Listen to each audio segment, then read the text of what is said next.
What's the status, 3? I'm good, just making the world a better place, that's all. Oh, yeah. Yeah. Rest in peace, the Dark Chameleon. Peace in the Listen, check it, yo.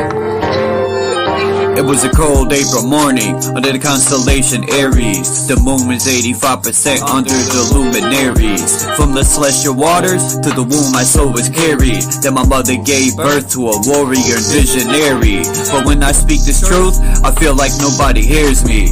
Every once in a while, I give sight to someone blind, floating on the globe in the heliocentric lie. Dilate your pupils the more you open your eyes. The truth is hidden in plain sight like a disguise. Until my mother's death is revenge, I won't feel satisfied. It haunts me when I think about the phone call when she died. A river worth of tears shed from my eyes. So I looked up at the sky and I asked God why. It's been 21 years, I'm still waiting for a reply. Since birth I've been at war, the attack our undeveloped minds. Indoctrination camps making us dumb, deaf and blind. I'm always thinking solutions, we are running out of time. The dirty witchcraft is weak, I see through all the lies. I clearly analyze all the symbols and the signs. When I connect dots, the truth starts to align. The people are the power, you can never eclipse my shine. I say the truth hurts, but the truth will set you free. They say hell burns and there's a one-way ticket for me. You create your heaven or hell whether or not you believe. I'm God and Satan, I have to balance out my chi. One day these seeds I plant will bloom so you can be all you can be. Never give up and always hold your head high, cause you are God, there's no need to look to the sky.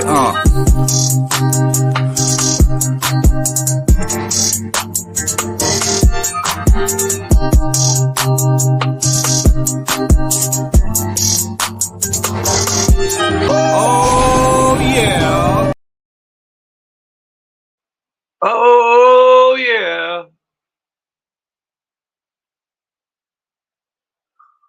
Peace, everybody.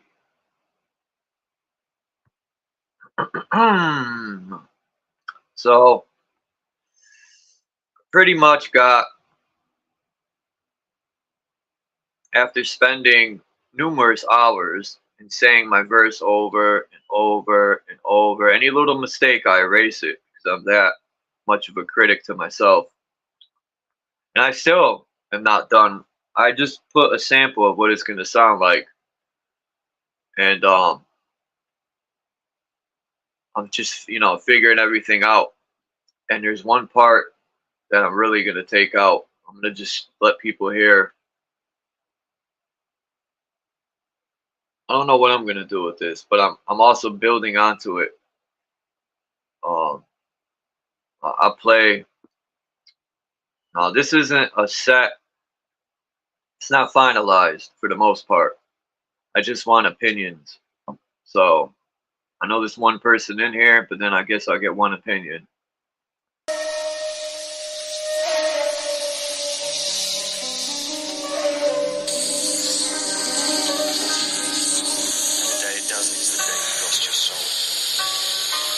Check it.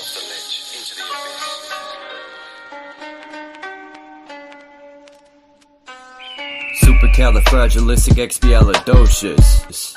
You are feeling sleepy. Under deep hypnosis, I'm the composer, master of the opus. Mind on cruise control, lost all focus. Puppet masters love pulling strings. Herding the sheeple by selling dreams. You have to be asleep to live the American theme. They create the problem, then deliver the solution. Profit of both ends, all we fought for the illusion. The government are all one, but promote to divide. Walk right into the trap cause most people are blind. They can't see the plan has conquered the mind. While we sit here and argue, we can't get back time. History stays relevant, destroying our future. Self-destruction has become part of the culture, while the rich feed off the dead like vultures. No more hibernation, awoke the sleeping giant. Put a ripple through the system, awakening the vibrant. I'm the alkaline of water, Poseidon with the trident. Bitch.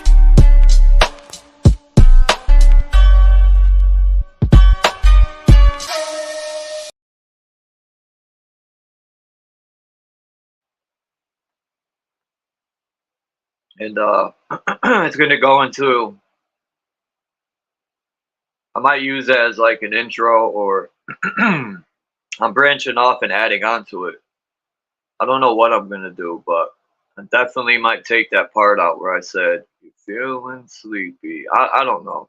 Opening up with supercalifragilisticexpialidocious. I'm just going with what I wrote. And what I did was I cut the beat out, and then I added the strings in, and then continued the beat. So, because at first there was no strings. In the beginning of the beat, it has a bunch of strings, and I said, you know what? Let me cut out some strings and put it where I cut the beat off. So that worked out. And then I took the clip from this movie for the intro, and everything I like about it. I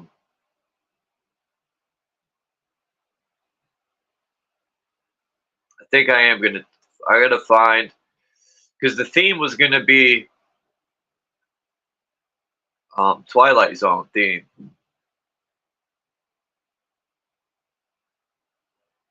And I just might look for somebody in a movie that says you're feeling sleepy. I don't know. It sounds kind of cheesy when I say it, but maybe it's just me. You know, that's why I want people's opinions.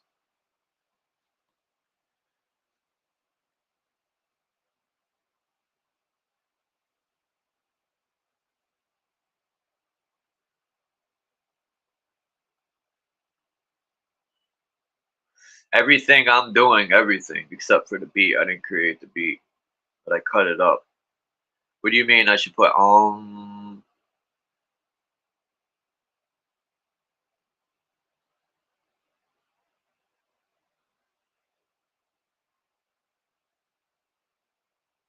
But anyway, I'm working hard on.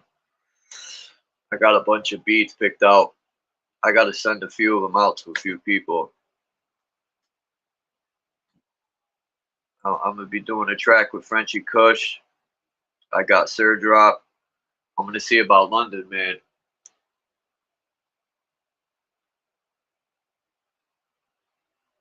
You know, I'm gonna try to get into groove on the album too.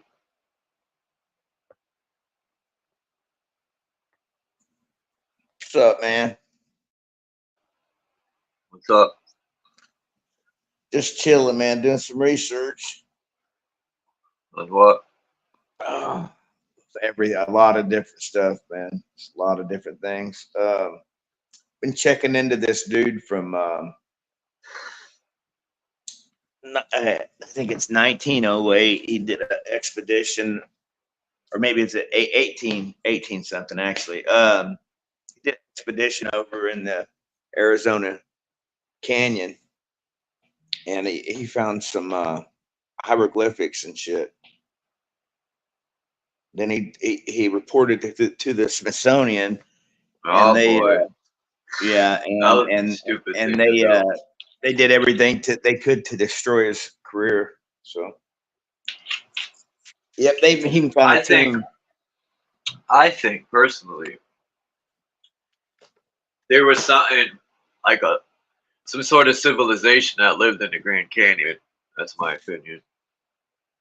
Yeah, there was an Indian tribe that lived there as well. That And they didn't live in teepees. Actually, they're actually now they're on a reservation, and they run a tourist attraction. You know, where they take a lot of tourists on guides and stuff. But they actually still do exist. I've just been looking into all kinds of stuff, man. Peace be what it is. My bad, up, man. I forgot to call you yesterday, man. I was fucking. Oh no, you're good, man. You're good. Editing the song, and like people, that's only 2 minutes long. Yeah, but when you're editing and trying to create, you know how many times I had to say my verse over because a little bit off beat, and I get mad and be like, no, do it over. Yeah. Being critical. Yeah. and I still don't like it. But It's a I work hear, in progress. What I was yeah, meaning by the ohm is, you know, where they have that musical instrument that's actually a frequency, and it's ohm. Cut something like that in there. When you cut the music, go straight into an ohm, then cut it back out. because at the end of that, it goes into the I put the Twilight Zone intro, and then I got another beat. I was gonna make it 2 different beats, just 2 freestyles I got. Then everything else, I'm gonna take a bunch of stuff out of these rhymes. Like I got a bunch of notes written down for different stuff. I'm gonna paste it all together and make a rhyme, and throw everything out that I wrote already. And every song I do will be something brand new written. Because I hear in some songs, I always mention I am God. I was listening to all my songs to see, and I kind of repeat stuff. And that's because I all wrote them in like the same time, like the same area of time. So I was thinking the same stuff. And once in, you know, you can only say I am God so many times in a verse in different ways, and it gets old. I'm trying not to repeat myself with stuff. Right. I was just seeing recently today that I forget the dude's name, and I come across my feed. She challenged him. It was some, you know, high figure in the Christian society, our religion, and I believe it was a Muslim woman. She could have been Indian for what I know. I have no idea, but she was talking to him about Jesus, and she got him to admit that Jesus wasn't God, and that God and Jesus were 2 different things, and that Jesus was man. And she said, "Well, why do you worship man and call him God?" Pretty interesting. I think it'd probably pop up on your feed or something. You'll see it. It's pretty new.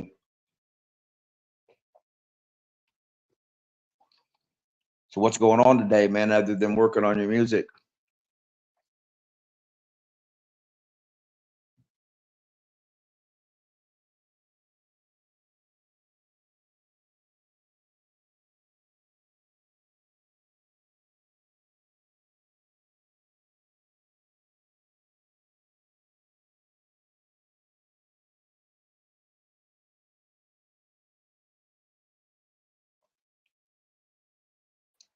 My bad.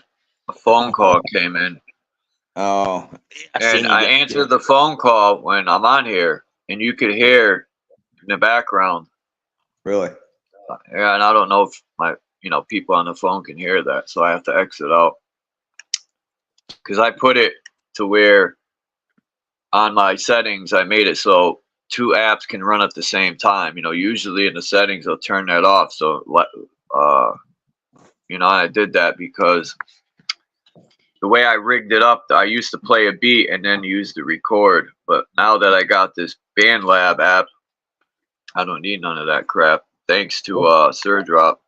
I didn't know how BandLab. Yeah. And I didn't know I had downloaded it before, but I didn't know how to work it as good. And it took me about a half hour, and I figured a lot out, except the delay. I try to ask SurDrop, why is it to have a delay? Like when you're rhyming, it'll delay. It's crazy. I don't like that.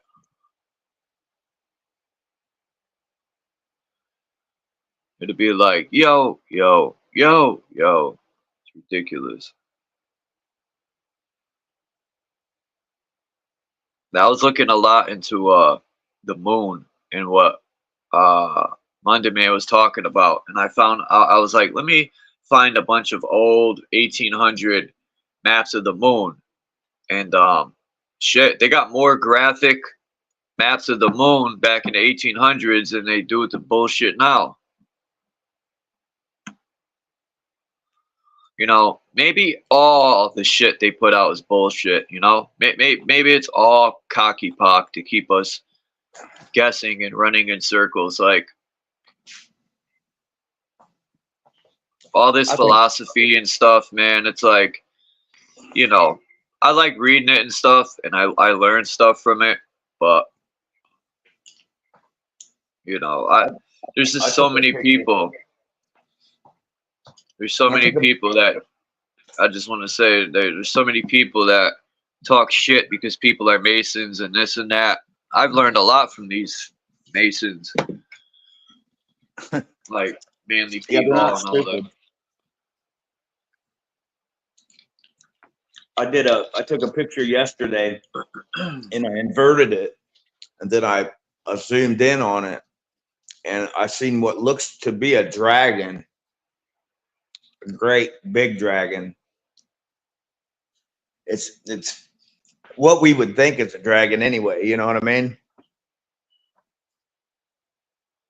But I took a picture of it, actually a couple of them. I'll have to send them to you sometime, let you check it out.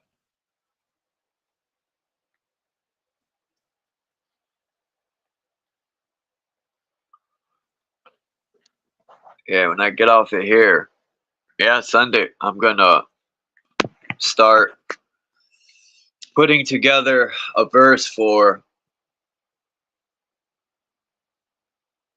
the next part that I'm going to put down, and then like, cause I could throw the songs I already did, and then I got a couple of freestyles at like 3-4 years old that I did, and I could put them on my album, but I'm not. Maybe I'll put them on for bonus tracks, but other than that, I want all brand new stuff. I want all brand new lyrics, all brand new beats.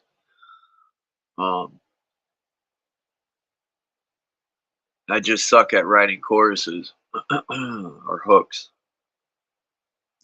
I just recently lost like 25, 30 years plus of lyrics. What, you play instruments? You write lyrics? Yeah. I played guitar since I was about 11, but I never Oh really yeah. became a guitar player. You don't have a guitar no more? Yeah, I have one. Cause I forget OT. Was it OTW that comes on here that makes music? I think it was OTW. And then we got Renegade One.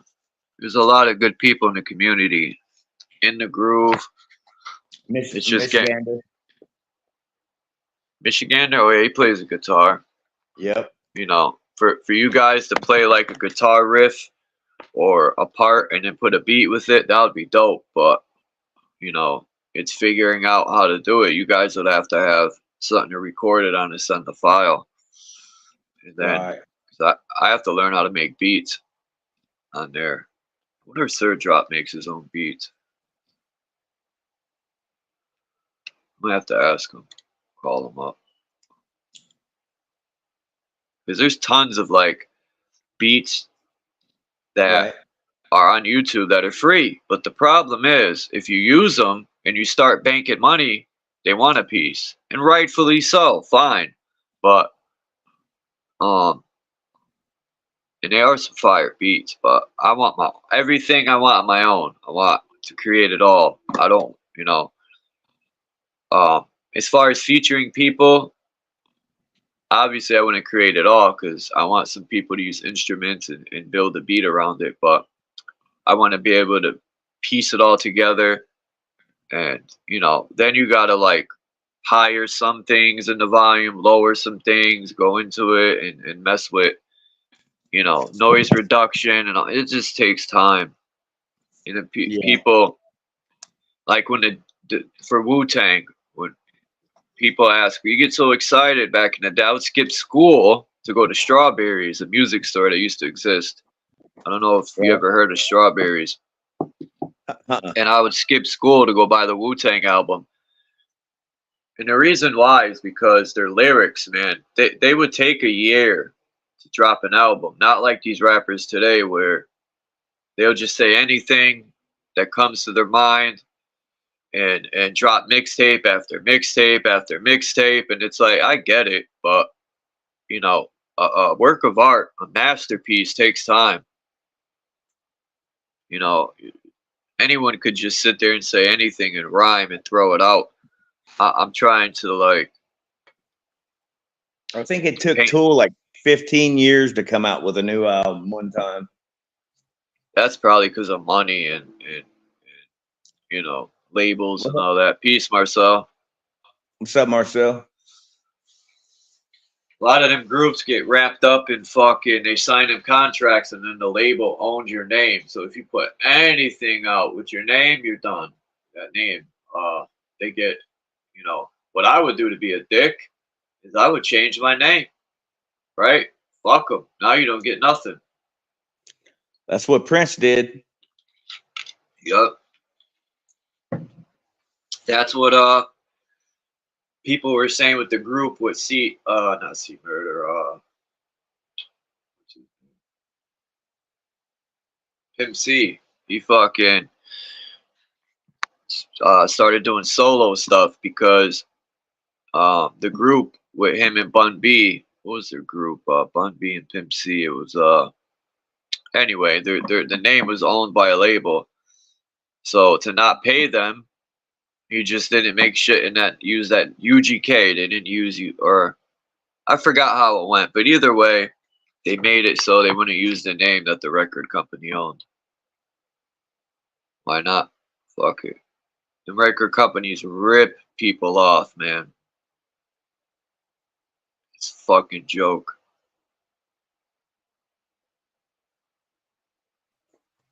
Yeah, that's why a lot of people are doing their own thing now. You know what I mean?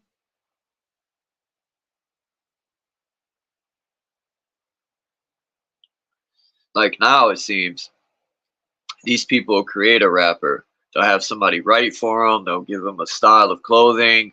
It's like fucking building a character on NBA fucking Live. But you know, I couldn't have people ghostwrite for me. Like, you know, if I'm in the studio with friends and they come up with a hook for me or something, that's different. I'm my friends and we're all doing it together. But as far as someone writing a verse for me, I just couldn't do it.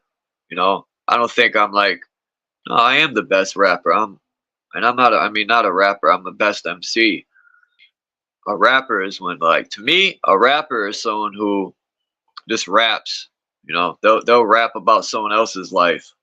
An MC is someone that's lyrical and they talk about stuff they lived, and you know, nowadays there's a bunch of rappers. That's just whack to me, man.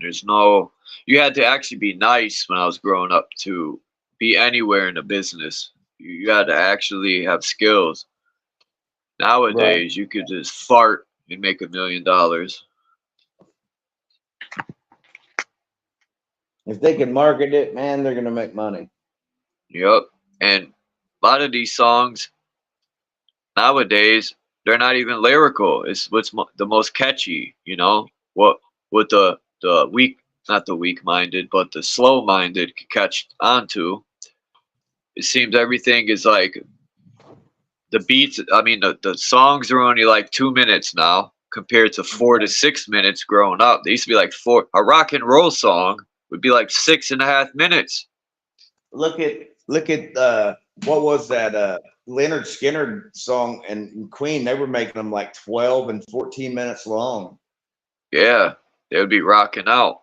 I've seen that, and even the Beatles, 10 minutes. Now it's like Microwave Minds, fucking 2 minutes. You know, 42-second verses. Like Sir Drop was like, bro, you're sending me 1 minute and 25-second verses. Like, you need like 42 seconds. And I'm like, what? You know, I'm used to the old school. Like, you got to do a whole page. Right. But it'll just make me sharper. Now I only got 42 seconds. I know I got to really chop some heads off. I got to come strong. But I was just seeing something not here a couple months ago on the Beatles, man, and how they came out with the Apple album and shit, and it was crazy. Yeah, it's definitely a lot tied up into it.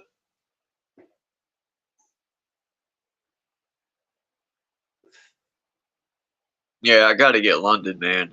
And matter of fact, I think I'm gonna send a beat to Frenchie Kush today. Yeah, London's got a lot of stuff. Yeah, he does. It's just getting him to do something. Yeah, he's like you are. He's got his head into a lot of different stuff, man. You guys are both busy. Man, I remember the first rhyme I wrote. Like, I haven't seen my friend, and well, I call him my brother. And we grew up together for the most Right. part. Not grew up, but we became friends at like 12, 11, 12 years old. And fucking, I haven't seen him, and he has a son, and you know,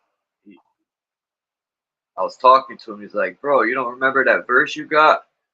He's like, "That's my favorite verse you ever wrote on the album." And he starts rapping it. And I'm like, "I remember some of it." And he's like, "You don't remember that?" And it felt good for somebody to actually memorize my entire verse and say it back to me. It felt good. You know, I'm like, damn, no, I don't remember that. And you lost the album too. It was a tape we did. We created everything, man. I wish it didn't get whatever happened to it. I think he got in a car accident. He got left in the car or some shit. I don't remember, but it's gone. That's for sure. But maybe someone will find it and listen to it.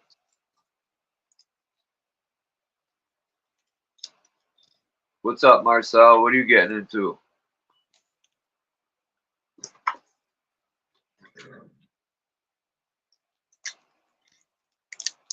Yeah, I might raffle off some books next week. I'm gonna order them either this weekend, Friday or Saturday. I'm gonna order these books from Simple Truth TV. I might buy like 2 or 3 of them. I'm gonna keep one for me, and then either do a raffle where people can buy a ticket for $1 each, you know who, or give it away. I don't know. I might raffle them off.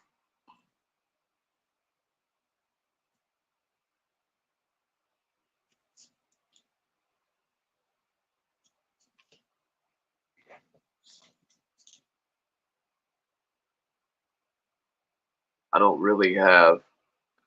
I wasn't gonna go live today, and then I said, you know what? Let's go live for a little while. I wondered if you were.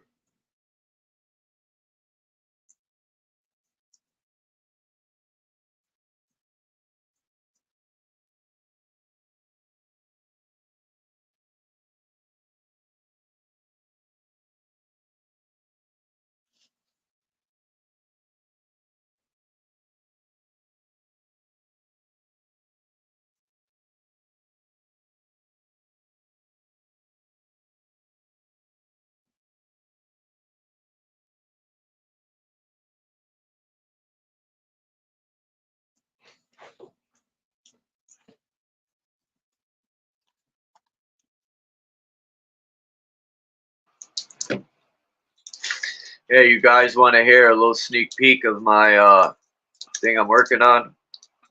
Tell me what y'all think of it. Don't laugh. My roommate laughed at the that one part. I'll play it. Go ahead.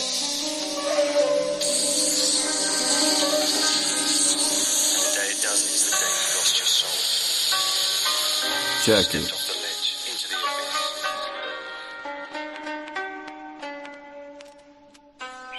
Supercalifragilisticexpialidocious. You are feeling sleepy. Under deep hypnosis, I'm the composer, master of the opus. Mind on cruise control, lost all focus. Puppet masters love pulling strings, herding the sheeple by selling dreams. You have to be asleep to live the American theme. They create the problem, then deliver the solution. Profit of both ends, I'll be far for the illusion.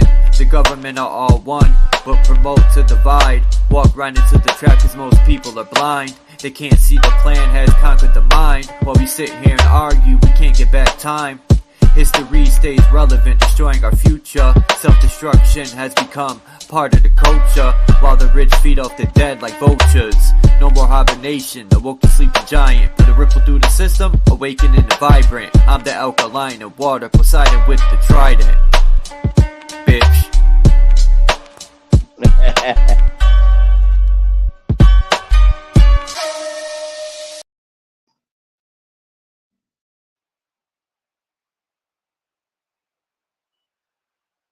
No, I just started that. That's the very first. Well, actually, no, yeah, that's the very first piece I'm starting for the album. I got so much stuff written down, but like I said, I'm only gonna use it for the next piece, and then I'm gonna erase everything. Everything from the point on will be all brand new written. I had a brain fart there for a second. Yeah, except the part where I said you are feeling sleepy. I'm gonna lower the voice. I'm gonna lower the volume on that.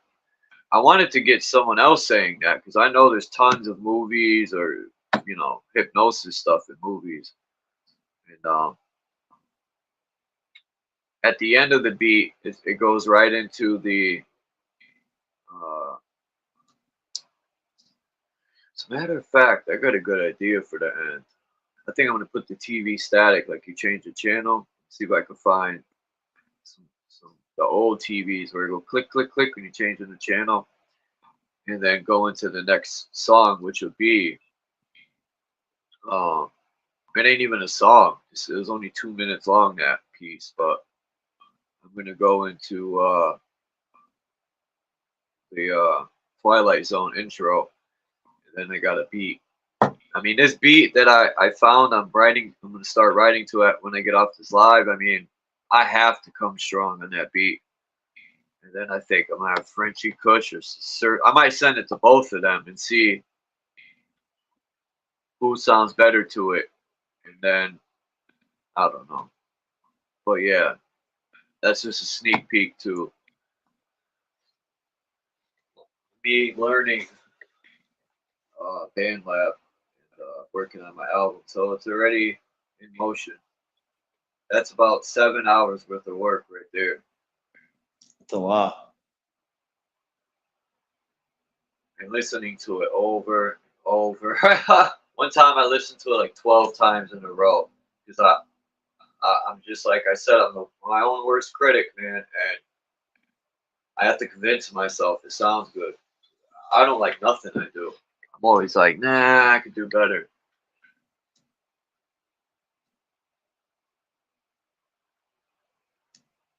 It sounds good though. Be what it is. You said hella clean. I gotta use the noise cancellation on it. Anabolic Beats, man, I love that dude's beats. I remember when I first found his channel, he only had like 2,000 subs. Now he's got tons. But yeah, Anabolic Beats, oh my god, his beats are, the dude's got skills. And I like Stu Bangers. If I had the money, maybe I could have I was gonna do a raise a fundraiser to people. I'll put up half, and then I could raise another $250 to buy a Stu Bangers beat, like $600. I'll put up the majority, and then I could do a fundraiser and see if people would help me out. Yeah, right.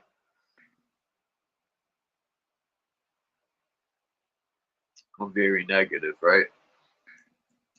people will give me like $1 and shit. I'm joking. Right. I'm joking.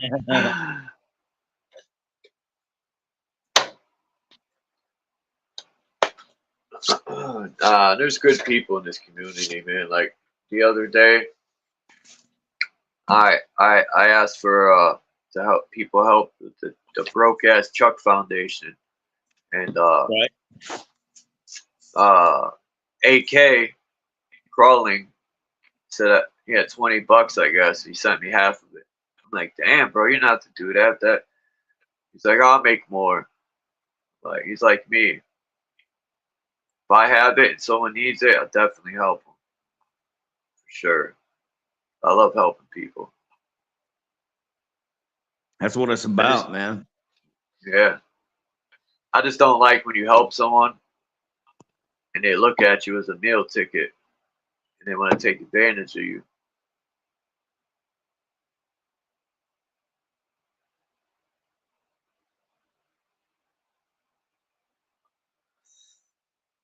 Okay. Thank you, B, what it is. I just don't like the part where I said you're feeling sleepy. Maybe I'll lower the voice on that so it wasn't so loud.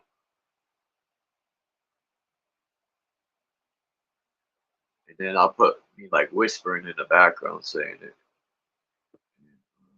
I don't know. Sorry about that, Chuck. It's alright. What'd you think about me opening up with supercalifragilisticexpialidocious? It's like casting the spell, right? That's what it is. Abraxas. Right? Isn't Abraxas? Supercalifragilistic. No. What was Abraxas? Abracadabra. Yeah, abracadabra. You're right. I should say abracadabra. Supercalifragilisticexpialidocious.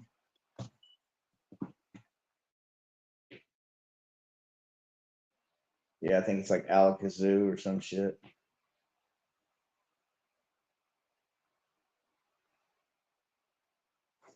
Yeah, I raised the volume on the beat because the beat was lower. Right. I remember, I could still remember this. We were doing a tape, and how we used to do the ad-libs was, I didn't do no ad-libs to this verse. I might not. I might leave it raw like that. Or I'm trying to figure out how to double my verse. Like copy it and then lower it.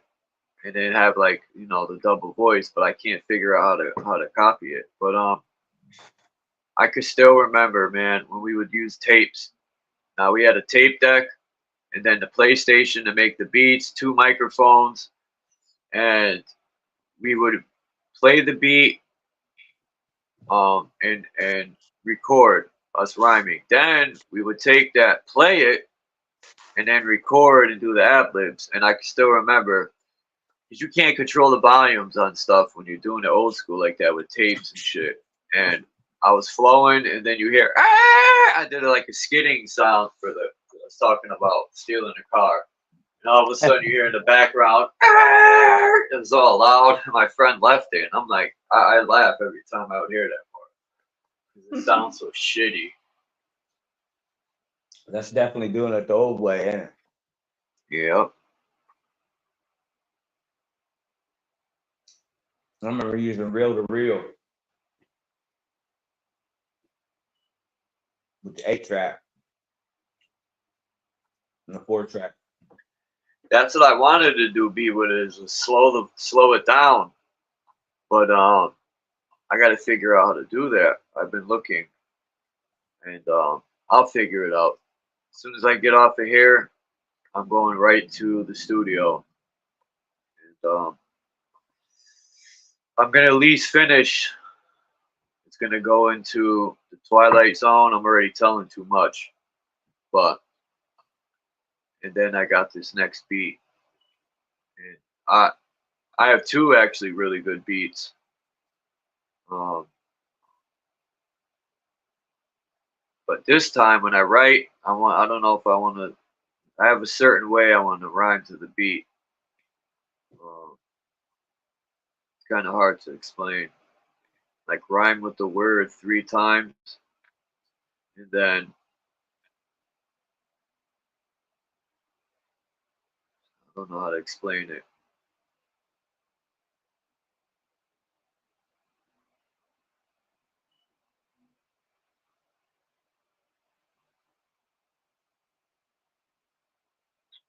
I don't know. Be like loading clips.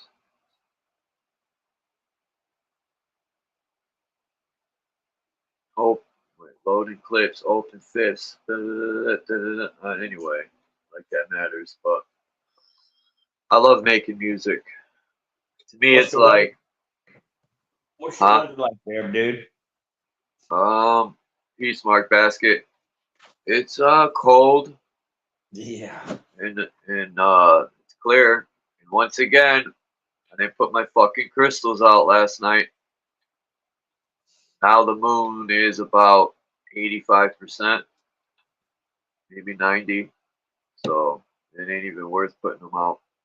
The night that it was beaming, everyone else had a good fucking full moon, but it was cloudy here all night until like 3 in the morning. And I got up at 4 and the moon was just beaming. And I made that short video. I've been noticing these planes out all night long. I don't know if they're chemtrailing it or what.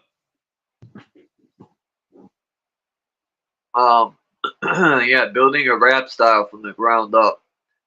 I don't even have a rap style. I don't think. I just excuse me, hear a beat and just go. Now changing the speed of your voice. I'm trying to think of MCs who could do that.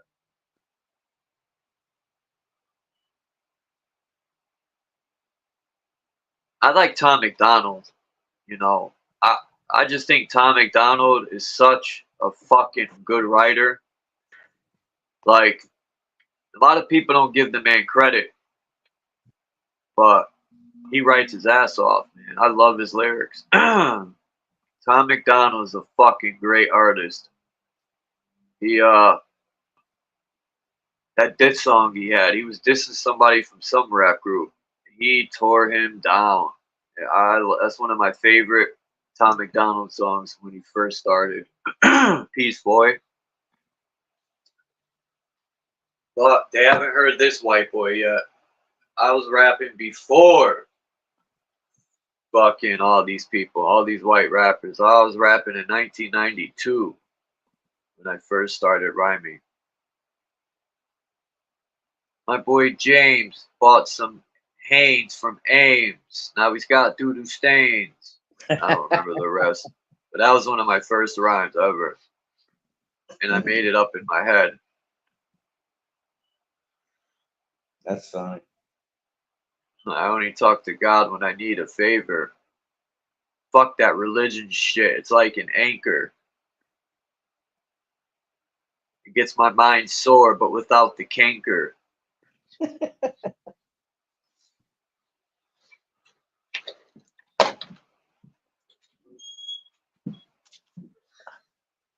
So what's on your mind today, Chuck? What are you doing other than music, bro?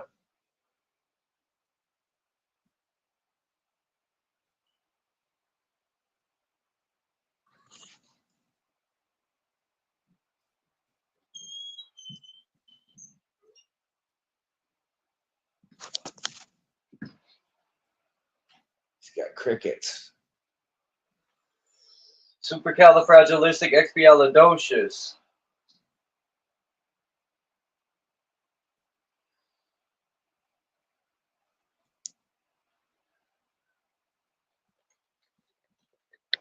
I was looking for this certain rhyme I had. I talked about Adam, Cain and Abel. I can't find that fucking thing. I probably threw it out.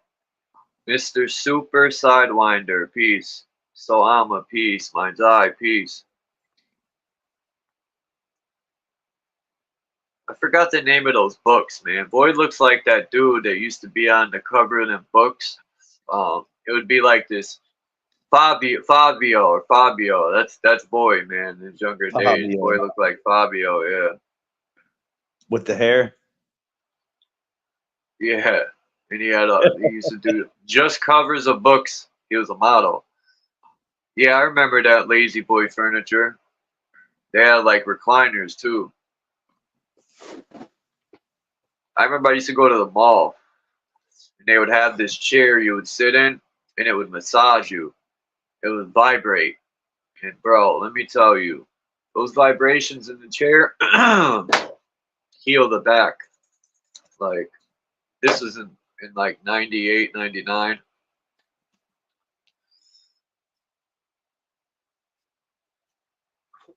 Lost your wrench. Why? I never took your wrench. Hold on.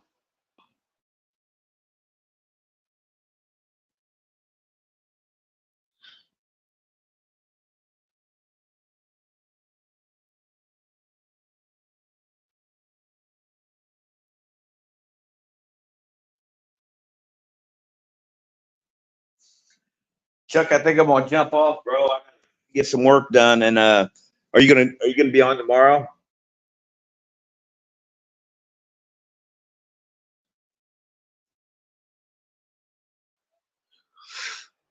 Yeah, I should be. I'll still be listening, but I'm just I gotta get some stuff done. All right. If I got time, I'll jump back up, man. If you're gonna be on for a while. Yeah, I should be here for a little bit. But yeah, man, you got my number. Get a hold of me. I will. All right, man. I'll talk to you later. All right, Lonnie. Peace. Yeah, I don't know why that happened, so I'm on. Maybe this your other channel. That's why. I wouldn't take your wrench.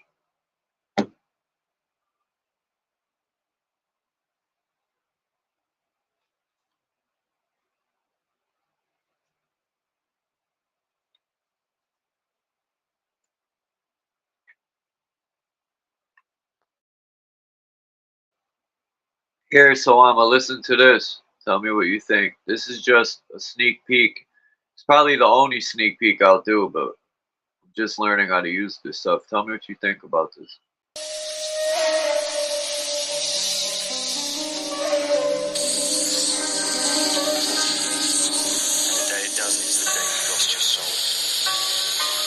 Check it.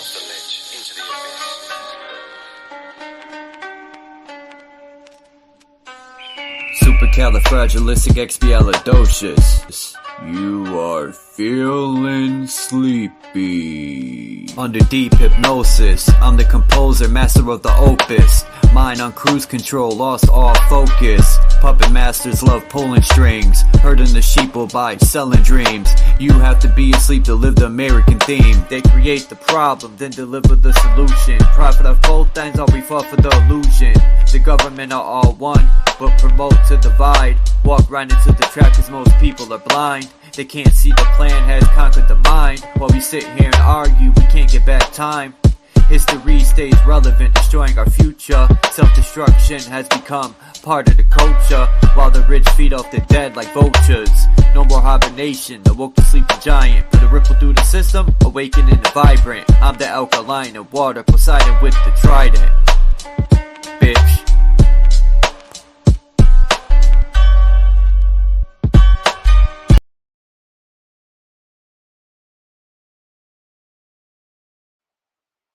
Ow.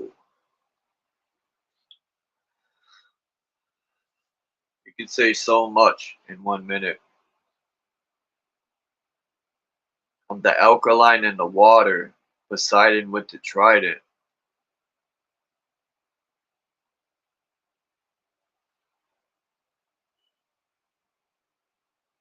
I've been looking at a lot of your posts, Mind's Eye. Mind's Eye always posts this stuff, man, that'll keep you thinking.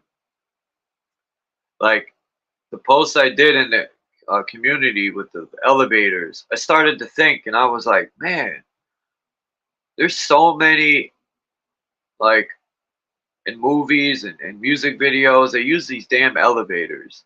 You know, I pointed out Michael Jackson's Billie Jean. He lets the floor light up. the black and white checkered floor.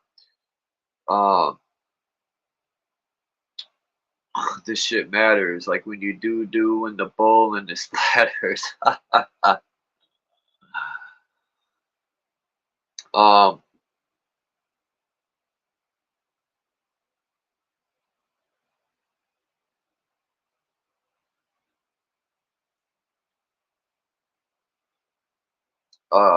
All right, back to the elevators. Superman, go elevators. Phone booth. Superman's in the phone booth. You got, and I remembered Bill and Ted's Adventures with the damn phone booth. Even in Back to the Future, they had a phone booth. Matrix. Then there was a bunch of movies with the phone named Phone Booth. Like, what the fuck is with the phone booth? You know, people in the comments said the phone booth brings you to hell. Well, how? It's not an elevator. I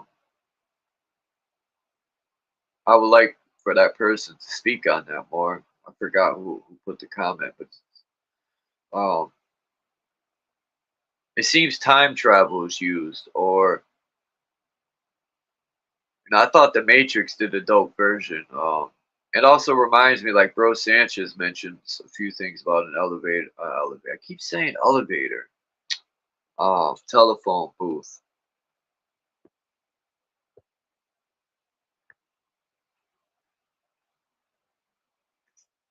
Yeah, I agree with that too, Salama. It brings you to another level.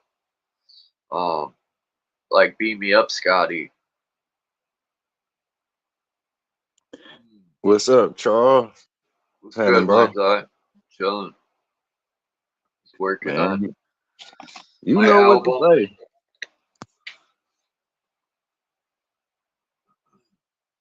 Go ahead, you got it, my G. No, I was just saying I was working on my album, and that's about it. Go ahead, what were you gonna say? I said, you sure know what to say. You made me hit that link. You said that elevator or the telephone booth. No, Yeah, yeah, I buddy. said, yeah. What do you think about that? What do you think the synchronization to these phone booths in the movies are? Remember Billie Jean? Billie Jean. Oh, but Yeah, you would walk on the sidewalk. It made the checkerboard floor. right. And then he went to the elevator. See, I said it again. The phone booth, and he disappeared. Michael Jackson. Mm-hmm. You can say it because they one and the same. They synonymous with each other. The telephone booth is an elevator. You know, that's literally what it is. Like say, you know, they call it the cellular telly. You know, say things on a cellular level. Yeah, that's it's a teleportation system. Look, it does the transference of energy, be it our voice or the heavy matter bodies that we are. And shout out to the chat. Look, the chatter box, the chatter, you know what I'm saying? That's what you Yeah, do at the telephone, like, you know, be sitting in that box just talking. yeah. It's like a portal, you know. Exactly. You know, like the say the little holes in the old school telephone. Yeah, Shout out so Alma. I see you. The little holes, we going through them little holes. If not yeah, your whole body, your voice. yeah. Huh? That is true. Damn. Because when you speak, it's like when you speak, you're speaking like your vibration. Huh? Mm-hmm. Interesting. I never looked at it like that. That we Saves are us time. walking cymatic. Real talk. It saves us time. Just imagine if this phone wasn't here, I'd have to travel to come see you. So I jump in the Well, phone and, you know, we could do it telepathic. yep. Say whenever you think of me, I might be thinking of you. That's when I call. You know, Yeah, if we called at the same time, then we literally telepathically signaled each other. Peace, peace. Can y'all hear me? yeah, There she go. Oh yeah. loud and clear. She came to the light. Shout out. Shout out, shout out. Much love to y'all. And the chat, of course. Peace, Kimba. Oh, when you said Gimme telepathic, bam bam. when you said it's like the telephone, the pad of the telephone. That's telepathic. How do you say that? Telepathic. Mhm. Telepathy. Yeah. Yeah. You Mhm. flip, say TEL around and you get LET. Elephant. Telly. Use Yeah. the telly. Mm-hmm. Sell your telly. Like you ever sold your telephone or lost them up? I You know, never like where you just gotta watch it just go. You can't get it. lost. Yeah. Look at this. The last time I saw somebody lose their phone, right? And it's memorable. Guess where they lost it, y'all? Right there in the slit of an elevator. Like say where you walk onto an elevator. Somebody dropped their phone right in that gap and it went all the way down to the bottom of the building. Now. And they couldn't even get their phone.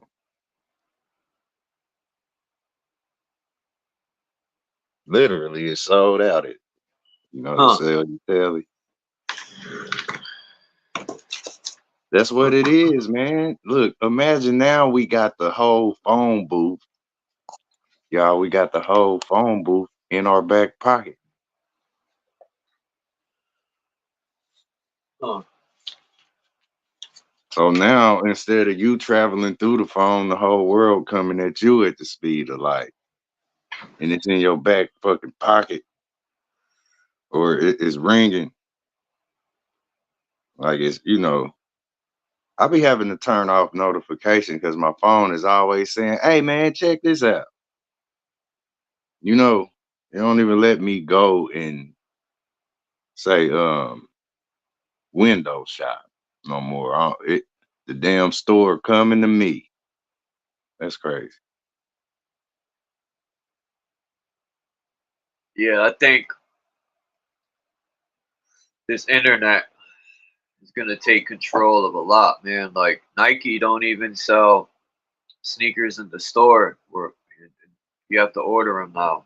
I went to the Mm-hmm. store to buy some Nikes, and the guy was like, "We don't sell them at Eblin's, this sneaker store or clothing store too, and you have to order them."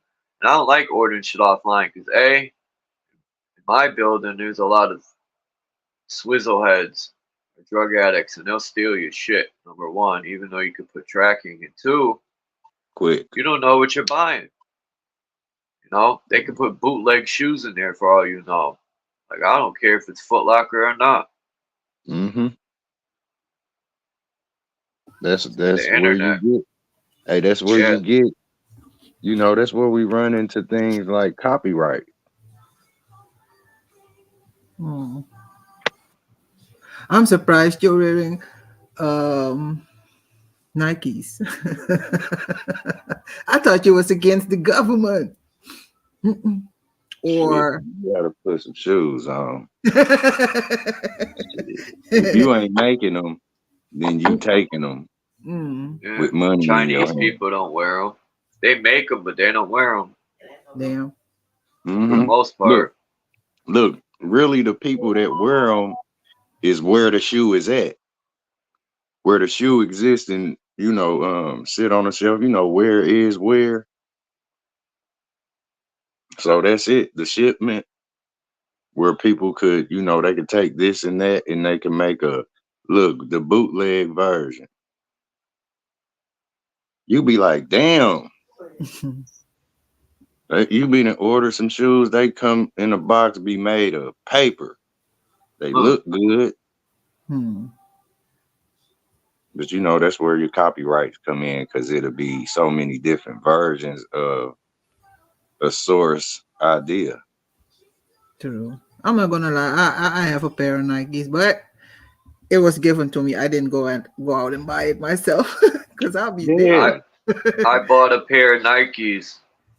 They were the Scottie Pippens. I always wanted a pair when they came Ooh. out, but my mother was too poor to buy them for me. So Mm, I waited 20 something years so they started making them again, the remakes. So I spent $230. damn. This was like 3 years ago. Mhm. Scotty was pipping. Yeah. You And think you're right. within a year, the soles started wearing out, the air pockets popped, and I'm like, damn, Nikes used to never be this cheap. Even the Timberlands. Well, I have these Timbs, but they're even starting to be made cheap. And I'm starting to think these people sell the bootlegs, man. They get away with it. Yeah. It's like the whole thing with it is say it's two words and you could say mass value. Take the M away, put the B, you get base value. You know, and this is where people either turned up on the idea of that creation, where say if you turned up to 100, then you're gonna have the full quality shoe. Like you wouldn't even be able to tell the difference. This is what they was kind of saying in the film Jumanji. If you remember, the dude made a shoe. It looked just like the Charles Barkley's, bro. Talk about Scottie Pippen, but he made the shoe and the shoe got tore up, but it was fixed where the dude went into the Jumanji game and came back in the future. I never had Barclays, I don't think. But I had like Emmitt Smiths when they came from Reeboks. I had Jordans. My first pair of Jordans was in 5th grade. My uncle was like, get what you want. And of course, I remember getting that and the jersey. It was like $200 for everything. My uncle was like pissed. He said, get what you want. And I knew my mother wasn't buying me no. I almost slept with them sneakers. I was in 5th grade. Any way it go, talk about the Nikes. Like you born with Nikes on, man. Your ankle bone makes the Nike sign. Huh. It's in your foot. It ain't the shoe that you could go buy. Nikes is not because somebody wanted to make the shoe. The God Nike exists within you. It's the foot that's on your leg. And it's on your damn wrist, as above, so below. It's where you strike and punch or you ring a bell. You gotta strike it, and that's what a Nike symbol is. You know, Remember when the you kick Reebok a ball, pumps? oh, no doubt. Where the tongue pumped up, had the basketball on. What were you Yeah, gonna I say about remember kicking the ball? My bad, mine's I interrupted. that. Ain't nothing. You good? You good, bro? Like where you kick a ball, your foot, you know the action of kicking the ball, your foot makes the Nike sign. Swoosh. You What know. wasn't Nike the goddess Nike, right?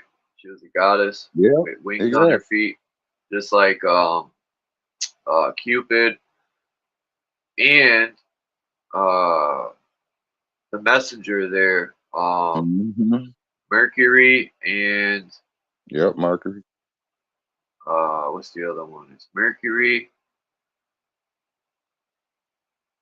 Yeah. So, see, you see how like there you go with the volume, bro. Because there's so many different stories and say accounts where people check this stuff off. That's all the Nike sign is Yeah, it was Mercury and someone else, man. It starts with an M. I can't think of his name. Mercury and it pissed me off. I'm Mercury. trying to think it'll come to me. But yeah, it's Ah, real like that, man. It's real. watch, I'm gonna go look it up and I'll think of it before I get a chance to. Okay.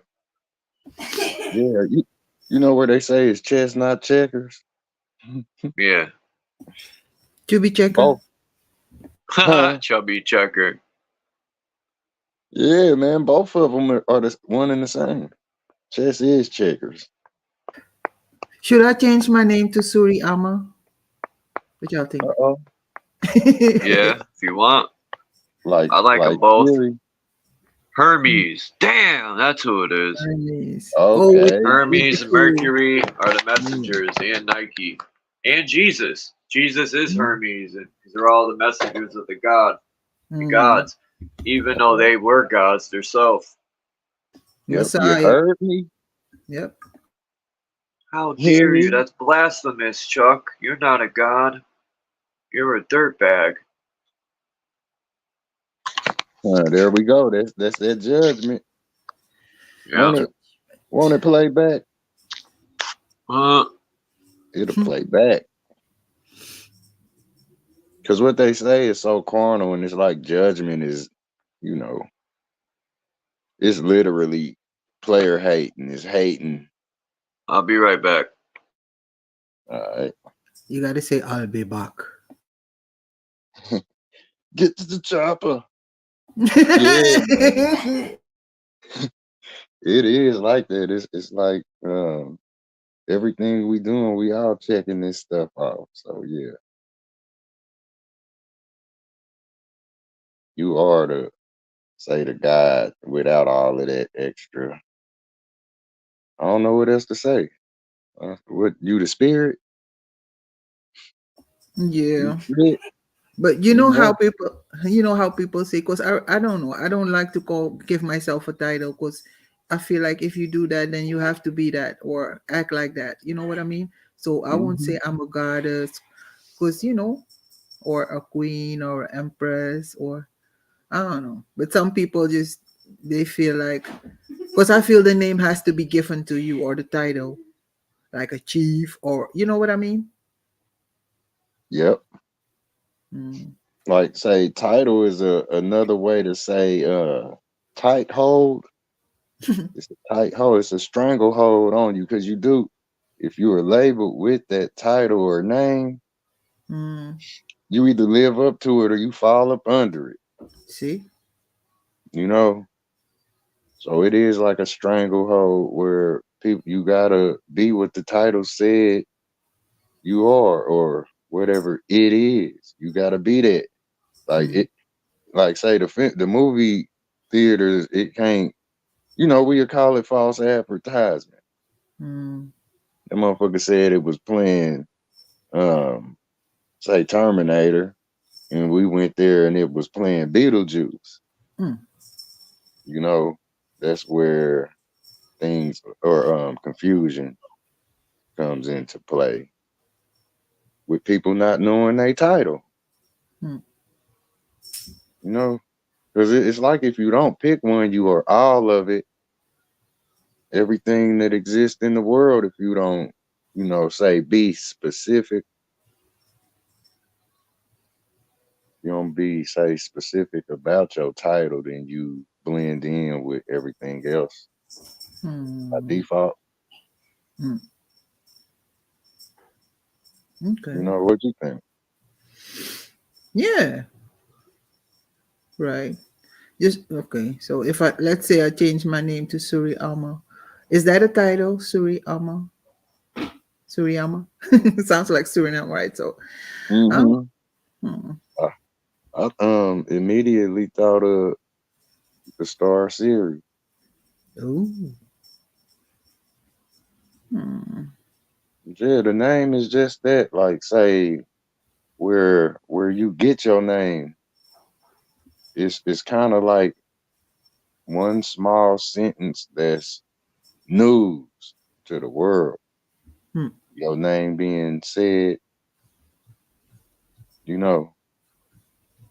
look, you take the I out of said and you got I said it. I said it. Mm-hmm. Cause your mind's eye, right? When I read the name mind's eye, I immediately, like, people expect you to be deep. Like, okay, so he he coming with his mind's eye. Like, you know what I mean? He coming from his mind's eye. Okay, So yep. Yep, and I say that, every now and again to myself, like, be like, damn, because the name is, you become with your title. It ain't that I be trying to be some type of mind's eye, Mm. you know. Uh-uh. It's like it's original, you know. But sometimes it can be frustrating because you can't really express yourself like that. In Uh, this world, you know, expression. right. Because let's say I change my name to Chief Ama. Now everybody expects me to act like a chief. I can be, Mm-hmm. Yeah. I have to Yeah. come with my authority and speak that way and just don't, So that's why I'm so careful with giving myself a title, even like a goddess or, you know, Mm-hmm. I don't know. I know I'm a goddess for real, but just to call myself that, that's what I mean. It's different. Yeah. I think if people just, you know, realize it, like that's where you see your whole mission, and it's all on purpose. But if you don't know your purpose, then everything you could pick to, you know, make your purpose where you doing it on purpose. You know, if you don't, like, it's all just gonna pass you by, and you gonna let it, and you ain't gonna know to pull that and say act on it right now, or you know, do it right now, because it's like it ain't gonna come around the same way. It might come back again, but it ain't gonna come around the same way, if that makes any sense. Mm. Yep. You know, like say passing up a rose, and maybe getting a different one later. Say the one you passed up, you ain't ever gonna get that one. It ain't ever gonna grow again. You know, you can get another rose later, but it ain't gonna be the very same one. Right, right. You know, and that's what our purpose is. If you ask me, it's like right in everybody's face, your purpose. But if you don't see it, then it's just gonna keep on rolling around like the sun and the moon, or day and night, until you do see it. Yeah. And then when you finally see it, it has changed because you have changed. So your purpose has changed, Mm. Ooh, right? that word right there. Why you What? change? Change. Change. Mm. That's a lot of people be like, today, you know, Mm. things is just like they was 500 years ago, and that's what it's gonna be 500 years from now. Mm. You know, how could you change the idea My bad. of the car? I'm Mm. back. You all good? You all good, brother? Peace, Dominic in the groove. Salute, And who else came in? Kimba. Kimba Price. Damn, damn. Shout out to the chat. Much love, Dom.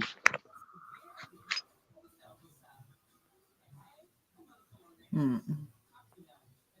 Okay, what was we just saying? Uh, the change. Ooh, money. Mhm. Small change. All right. Hmm. Mhm. Like money didn't change a lot, but it's still the same, ain't it? It is. And everybody wants it. Mm. Lots of it. Lots of it too. Yeah, it really won't everybody, and lots of Mm. them. That's the coincidence, like where say things they shape shift, but it's not really different. Mm. It's just Which like all of us. which your septic tank getting a colonoscopy? I Oh just shit! oh shit. Oh shit! Oh shit. Yeah. The goal is constantly adjusted as one learn. That's right. so Yep. Amo, Yo. they sent me the email for YouTube. I think they heard me talking about. I got it the other day. Yeah. For To get, monetization. yeah, I got to read their contract first before I do Yeah. anything. And I don't Right. even know if it's worth it. You know? At least try it. If you can always turn it off. Yeah. Mhm. What are they going to give me? $20 a month? No, 70% of all you make. They take 30. Well, I want to hear what your first check is like. And, you know, Oh, I know it's, that's gonna take a while, cause but you can well, you, start with you membership too. still get a check every month. I was going to No, do a membership. no, you're not getting only if it like when it reaches $70, then you get paid. Under that, it stays in the studio. You can watch it like, oh God, So yeah, when it reaches 70, you get paid And they get a percentage of people who buy your thing. I rather create. I was thinking, how could I create my own like website or something, Right. and create my own subscriptions, and people who pay for it, I'll do like exclusive stuff like music and videos I will not put on none of my channels. Mm-hmm. We'll figure out a way. Right. I need 100% of my money. Fuck that. That's right. Yeah, but you gotta remember we're using their platform, so they gotta. Yeah, they're banking off of me though. I know. You know, they already put commercials on my stuff. They're banking. They should give me a cut. And then you got to get like 1 million subs to get $1,000. Like, who the heck ever sees a million? I will never see 1 million subs. Me neither. I mean, Or 1 million views. Or views, yeah. Mm-hmm. I'm lucky if I get 5 or 6. Yeah. Or, I mean likes, but the views, yeah. Damn, like if you just talk about like Hollywood all day and do reviews on all these stars, people definitely watch your stuff. But when you start speaking truth and stuff, people don't want to hear it. They're comfortable being asleep, and their attitude is as long as it don't come this way. Then when it does, get the shoulda, coulda, wouldas. We should have listened to them. Shoulda, coulda, woulda. Oh, and by the way, I still, even though I'm monetized, I still got a warning for community guidelines violation. Yeah, I tried to upload a short where they killed a bunch of rats, and they gave me a warning. But I failed. I didn't know I had to do a little course, so I did it. But it was like 5 months later, so now I gotta wait 3 months for the warning to be lifted, and then I can get really monetized. But yeah. Assholes. Oh, screw that, man. I'm not even wasting my time with that, man. I see a setup. Like, if you get monetized, you sign that contract, they like own your fucking, That's what it is. A setup is another way to say shut up. Shut up. They just want me to sign it, so then they could really knock my head off, Get you in Peace there. Chief 18 wheels. And they be writing your shit down, yep. Yeah, because when you sign that, it's even more guidelines. Now that you're monetized, you got more rules to follow. That's the monitor. Like, people can't even say death or died. Like, oh my God, like, God forbid if you say that word. Like, so to me, this new way of life, like, the system is becoming so ridiculous, man. You can't say this hurts my feelings. Like, even looking suspicious is becoming a crime. It's like, this world's ridiculous, man. Yep. Yeah, this world is a big basket, and say everybody is equivalent to an egg that's incubating. Like everybody is in their own world, and it's like Earth is a nursery where you sleep for a lifetime, a dream that's real, reality or whatnot. And that's what death is. It's another birth. It ain't death is death. Say DEath. Death is a new breath. That's all. Yeah, It's Mhm. depths, like deep like the sea. But I'd rather look at what is possible and not what is impossible. Because there's way more things possible than impossible. Everything is possible.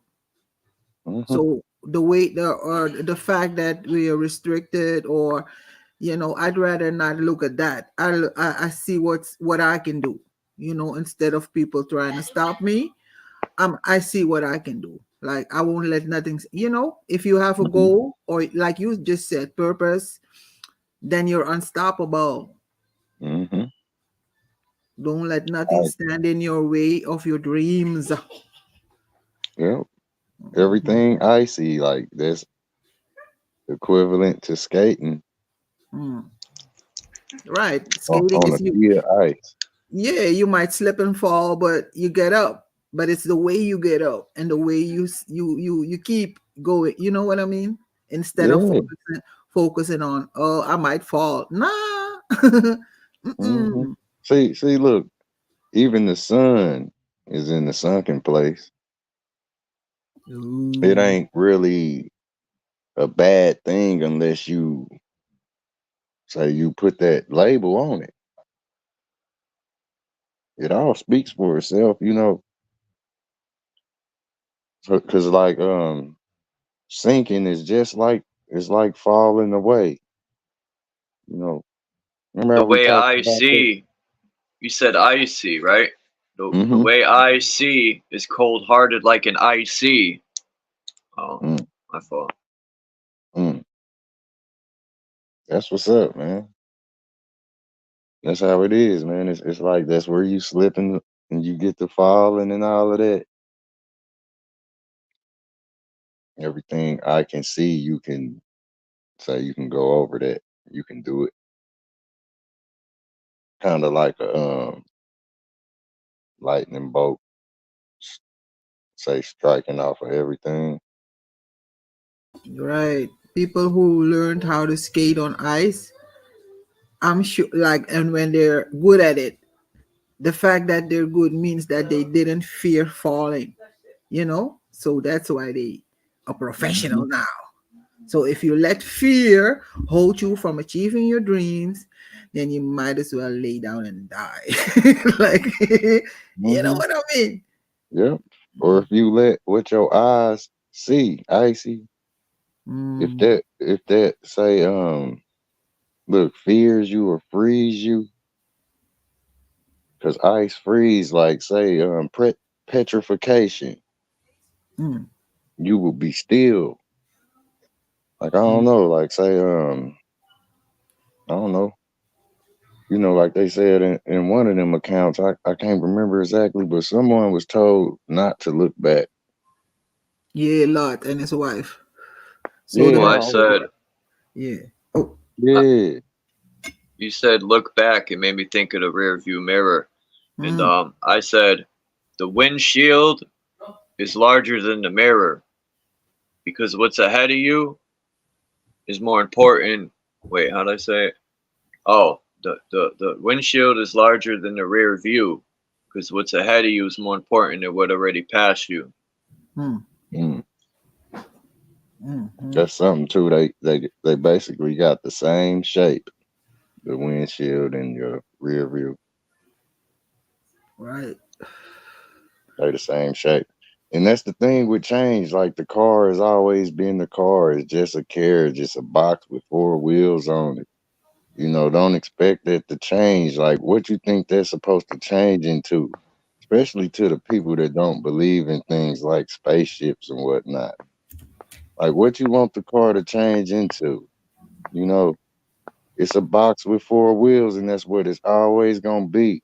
It might have a different shell, like we all differ at the features or the details, but that's where the devil is. The devil is in the details where motherfuckers always pointing out some type of difference that's really the same thing. Look, you said the devil is in the detail, and I'm thinking the devil is in retail. Yeah, the yeah. 8 million stories. Mm. Say it 10 the times. devil's the diva. Ooh, yeah, that too. The diver. They, you know what I think, man? I think they took like situations in life and they make these spooky characters and stuff to scare people. Like, Yep. it's all about control out of fear. Mhm. Hmm. Or say, I wouldn't even say to scare people. It's to make you think. You know, sinking is thinking, and you can get it confused with scared because, like, sinking is a form of falling. You know, Mm-hmm. but like where somebody tell you a story, it's up to where your emotional state is, where you turn it into fear. Mm. You know, like a motherfucker tried to tell me stories as a child, and they had to do everything they could do to make me jump or seem like I was scared. You Mm. know, so it's like where you perceive it or your perception makes it, say the fear channel that it'll turn into. You know, or look, you take the story and run with it like you scared. You know, Mm. like that's how a thief look, like they running with some shit. You know, in this case, it'll be your story in their mind where you didn't mean to scare them. That's what definition is meaning. And mean ain't nice. Like say where you trying to be nice, you are in ice. Like a man froze inside a block of ice or a woman. Mm. That's where you being nice and they take your kindness for weakness and they a chisel at that ice that surrounds the nice person. Yep. Hey, In the Groove, you still in here? I want to do some music with In the Groove. He's got that lovely studio, man. Shout out Groove. That's right. Ain't nothing like breaking that ice knowingly. But when you don't know, like, yeah, where they get to chiseling at the block of nice that you are, that's your flesh on the bone. So what would you do? Would you turn into, say, a protector A protector of what? Myself or of others? yourself? Yes. Of course, you got always got to protect yourself, but not to the point that you're how do you build a wall around yourself, or how do you say wear armor or mm, I don't know. I'm care. You saying it. You saying exactly, you know, because look, armor is, say, there are more. Like, say, a nice person that gets surrounded by a lot of other persons, and that's the wall that you build around yourself, that you just said. But it's like if you just nice and you ain't got no meaning, if you just nice and all of these people surround you, they eat your ass alive like you was a worm surrounded by vultures. hmm, So that's this is, yeah, protect yourself. yeah. This where that nice person is really mean. Mm, They just dumb themselves down or they play in ice. You know what I mean? Cause say it's better to be numb than dumb. hmm. And this is where you could take a, say, an infinite amount or a number of people. Numb and dumb. Yeah, Hmm. you wouldn't feel a thing, whatever they try. Like you go through them all. Yeah, that too. But I don't know. Because dumb, it's, let me find out. Is that like being ignorant or, and numb is without feelings, right? Mm. So if I'm numb, I don't know. I If, don't want if you neither look, of them. if you dumb, this is what makes you dumb. Mm, This is where you played them. You played them. You played dumb, but you knew you wasn't trying to play them. You know, it's where you know your worth, or somebody will take your kindness for weakness. Where you know, everybody to So carry yourself. so if you okay, I guess after that comes wisdom. Mm-hmm. Wisdom. Yep. Like, you know. We see dummy. We see dumb. Wisdom. We see. That's the wise dumb. The wise don't. The It's wise like dumb. doot, doot, doot, doot, doot, doot, doot. It's a signaler where, like, say if a person is knowing themselves, they know you. It ain't nothing you can do. It's like a camera watching a motherfucker in the corner. You can't get up to that camera. This is what a person that knows themselves, they see right through you. Or where say like people play dumb. This is how you are cordial. You know, this is what makes you nice. But nice in the dictionary means stupid. Playing dumb. Dummy. Oh yeah. You're right. You know, but you're not dumb at all. Like say a dummy, uh say a lot of the people right now in the world, like they don't even know they dumb. That's how dumb they are. You feel me? It's like a lot of us, we have missed that boat that would have took us out of here, just like the other people that's gone, and they don't even realize like say man, you just missed that boat. You know, it's like playing in the street every day in high traffic. You know, it's like the whole world. And then like say when it does happen, we wish we would have acted on it where we knew we should have done something else. Feel me? Like not play in the street till that day that car knock your ass off your legs. You know, that's what the world is like. Everybody is hanging on by a string, and we not even grateful about it. What's up, We're not Dominic? even appreciative. Dime in the building. Hey guys, how's it going? I noticed there was the dummy sign up in the sky, so I showed up. I was just about to say, But Dominic. the scarecrow was up there, man. I saw it. Oh, we got teardrop in the chat. Much love. Good. Shout out to the drop. Yeah, you play dumb. It's like this is where you carry yourself cordially, and you know you come through clean. You know, like people say it all the time. You know, you can act an ass like say, don't let the such and such fool you. You know, say where a person seem one way, they'll get your ass. Cause like say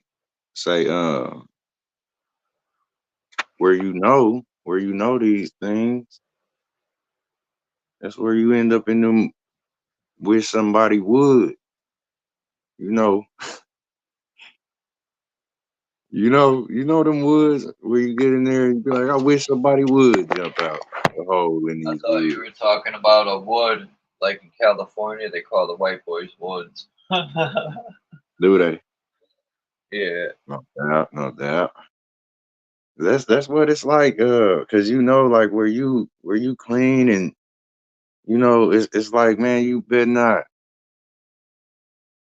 not like say you walking around here looking like a fresh white napkin, and somebody just walk up on you and cough some blood on your shit. You about to act a ad. If you don't just spaz out with, you know, with the motherfucker coughing the blood on you, you know, you gonna spaz out on their ass. And there you go from, say, heaven to hell. Straight like that. God know the devil like they looking in the mirror. And either one of them will get your ass if you step in between that silver lining. Both of them will high five your ass and smash you in between like you would do a fly on your mirror if you was in the restroom in the mirror with a fly bug in you.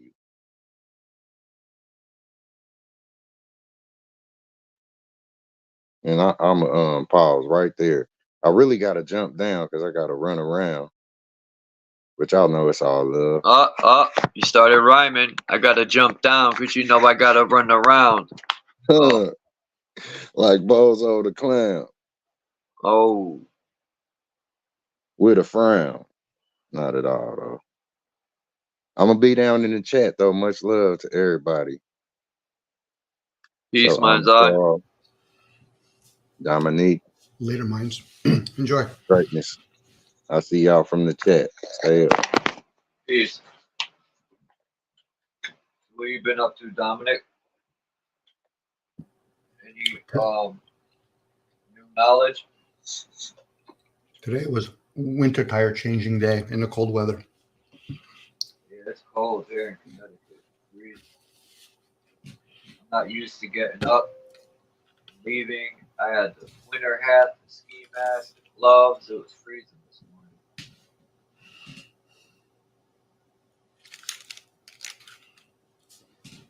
You know, people say, I was just thinking about the moon because it was pretty about 85% today, the moon, and it was visible in the daytime till about, people say shine bright as the sun. But what if you shine bright as the moon? The moon shines no matter what. The sun only shines in daytime. But anyway, they say the moon, it get its light from the sun. Well, how's that possible if the moonlight is colder than the shade? Definitely not no sunlight.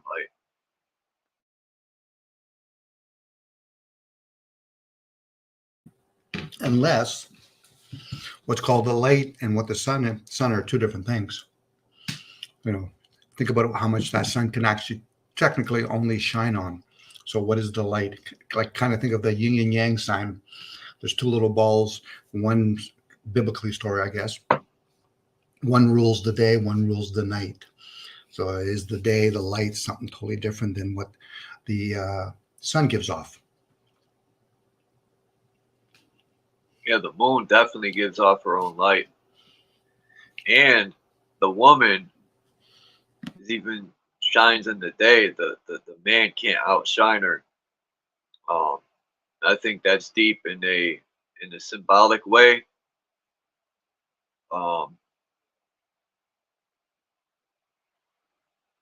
It's very deep. Yeah, because the woman always has her man's back.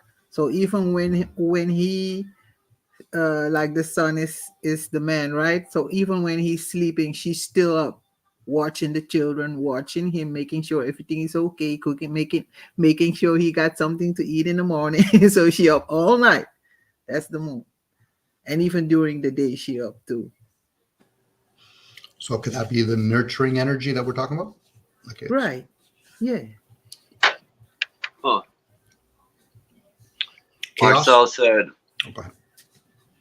no, go ahead, Dominic. I thought everyone was finished. I was going to say chaos, and then that could be the unknown part, the nurturing part, and then it goes into order. So we manifested in the material, but from another source. Think about how we come to be, well, at least the forms anyway. It comes from the unknown into the known.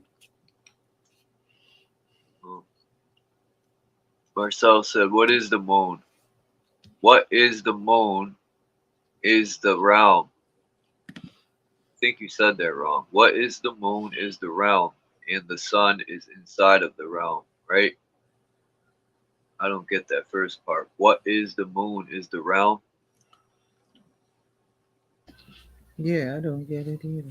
What is the moon? Okay, what is the moon is the realm. Okay, Or maybe he in means the realm. in the realm. Yeah. The honey, The sun, so he's honeymoon. probably saying the moon is outside of the realm and the sun is inside. But I think they're both. Oh, what if? Okay, what is the moon? If, wait, what if the moon? I don't know. Yeah, Marsha. Wait a minute. Hit the link. I put if. That changes it. Yeah. No, but wait. Okay, so if it's what if the moon is the realm and the sun is inside? Huh? I still don't get it. Hold it. I go with the idea of the Silver City is actually that could just be one big satellite out there. I was thinking that too. And then there's the Golden Because City. there's always a star. People that have good cameras, Dominic, like P900s, and they zoom into the moon, there's this bright star that's always like behind it. It kind of looks like it's reflecting the moon out. Hmm. I wouldn't doubt it. I've heard stories of the moon and the sun being projected from another landmass. So again, what is that? We can make the assumption it's material. I've always found it interesting when I jumped out of a plane. Why is it colder up there than down here? So what is that? Is that a magnetic force? And there's another one underneath us. It's a balance. Hey, Marcel. Hey, What's up, Marcel? just went in to explain it. I was trying to say I probably used the wrong words or in the wrong place, but I mean, what if the moon is just the reflection of this realm, so that we live on the moon, and that the sun is basically the inner or the inside of this realm, like the dark I sun. kind of agree with that. I kind of agree that the moon is definitely a map of our realm because of Vibes of Cosmos and the Divergent in London talk about it. But yeah, but what's projecting that picture and what took it,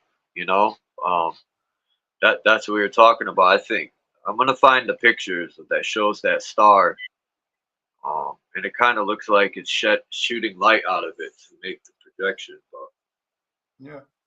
Oh, recently I saw a short video of Vibes of Cosmos, and it basically showed the whole surface of the moon / or realm. Yeah, and then I've seen it a few years back as well, what he posted and what he shared. But yeah, that's the most logical explanation for me.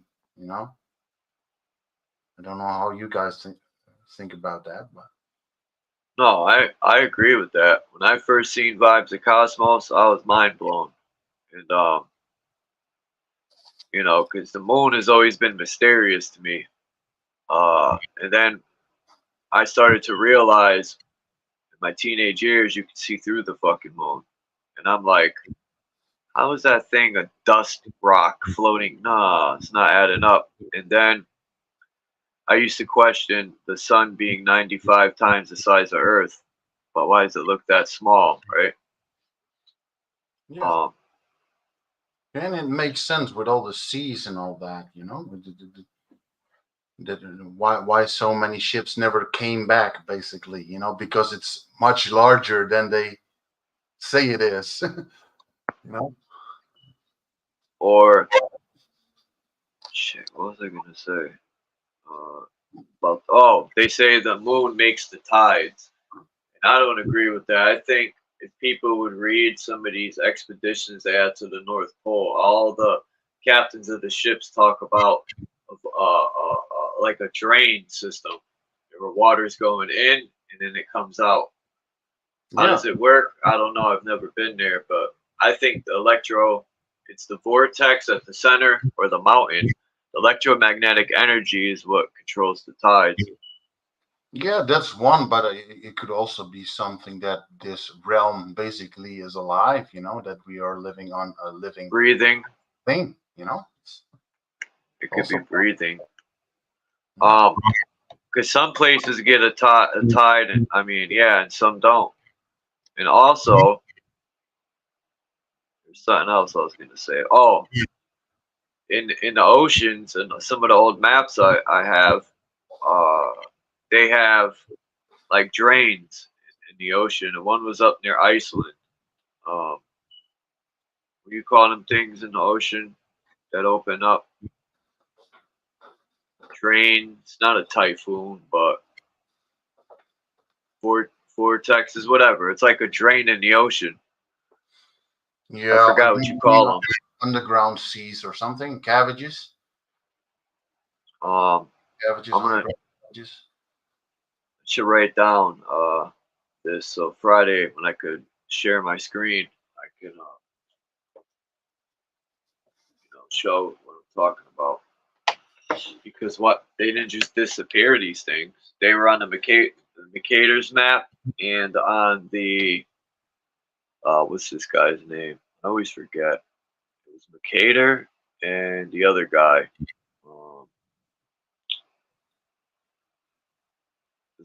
His maps from 15.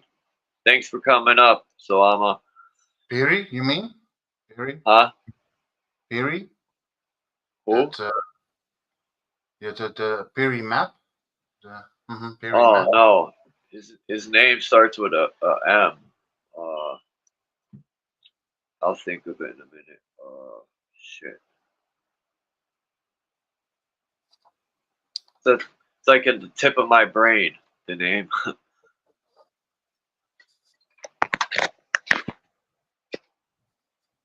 gonna look it up because my brain's not turning.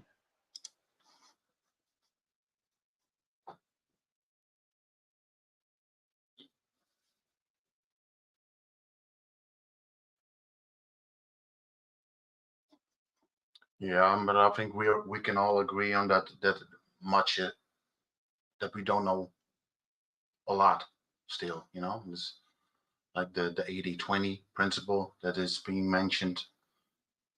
It's probably true. That we got some information, but it's all just little breadcrumbs. We have to figure it out ourselves, and that's a job in itself. To find out what is relevant and what isn't.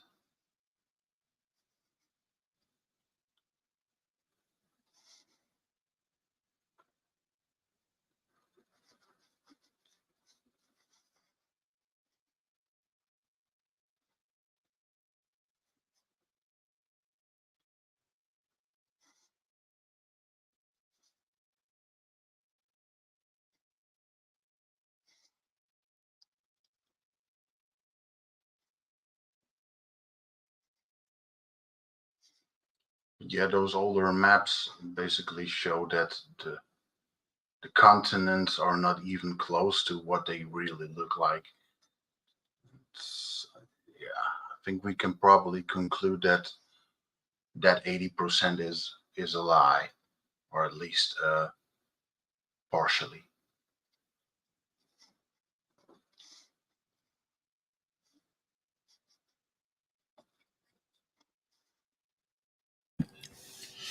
So, what bird eye view were the ancients getting to be able to do those maps?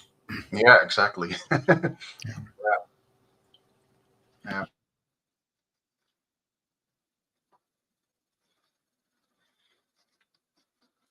Yeah, you got that story about the Black Knight that they say it's a satellite or an ancient something. And it could also be that they just could read the firmament, that certain times you could basically contact or solve the puzzle or something like that. I don't know.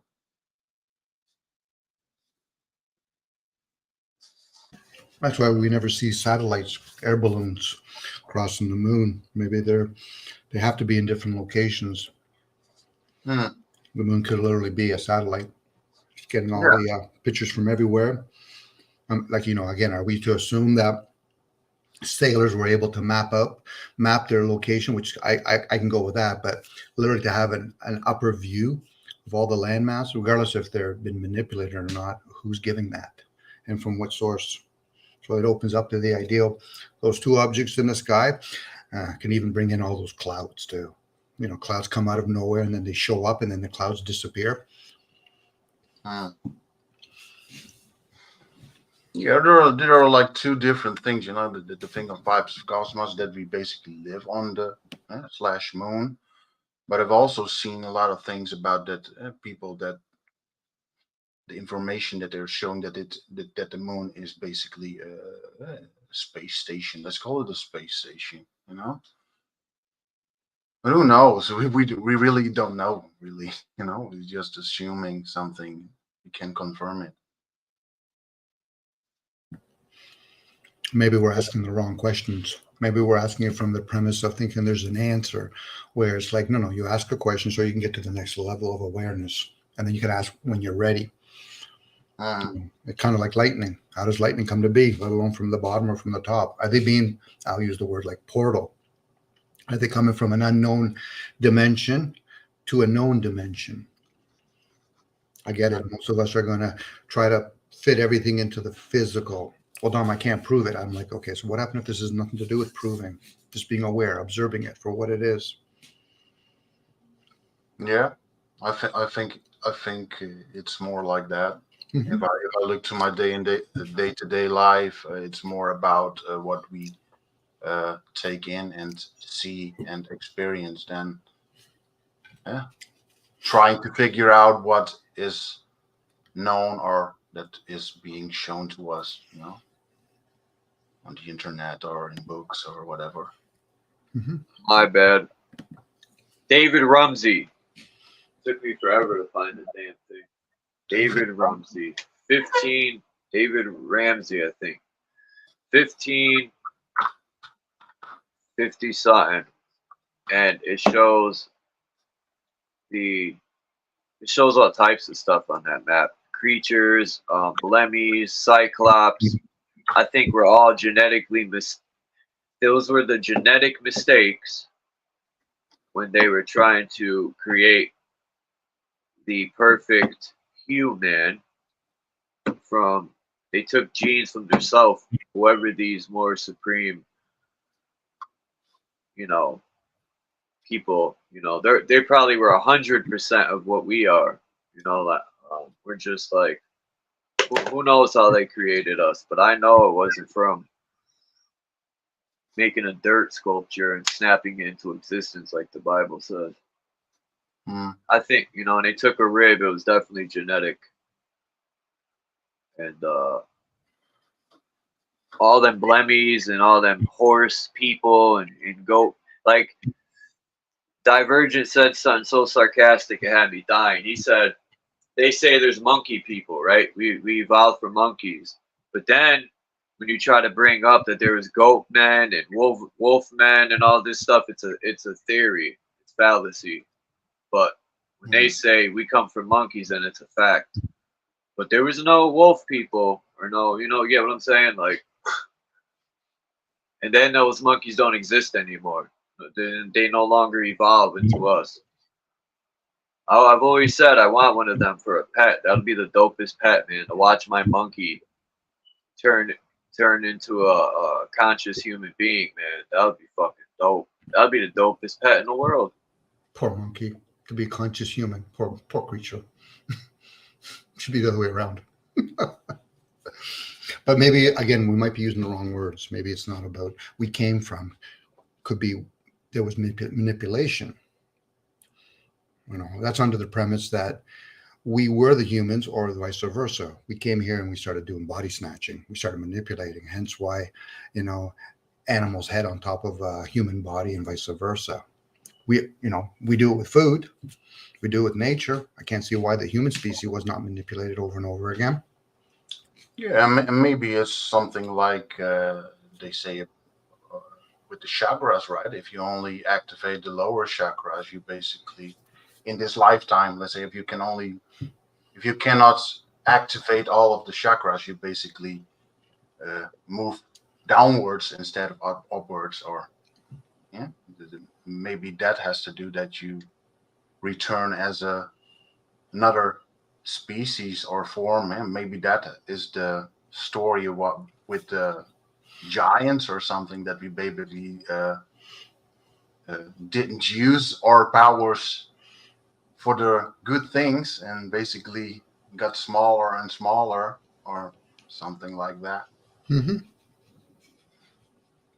I know they've speculated that there could be other outside landmass. So as you go more closer in with the seven dry land called Earth, the aging process changes.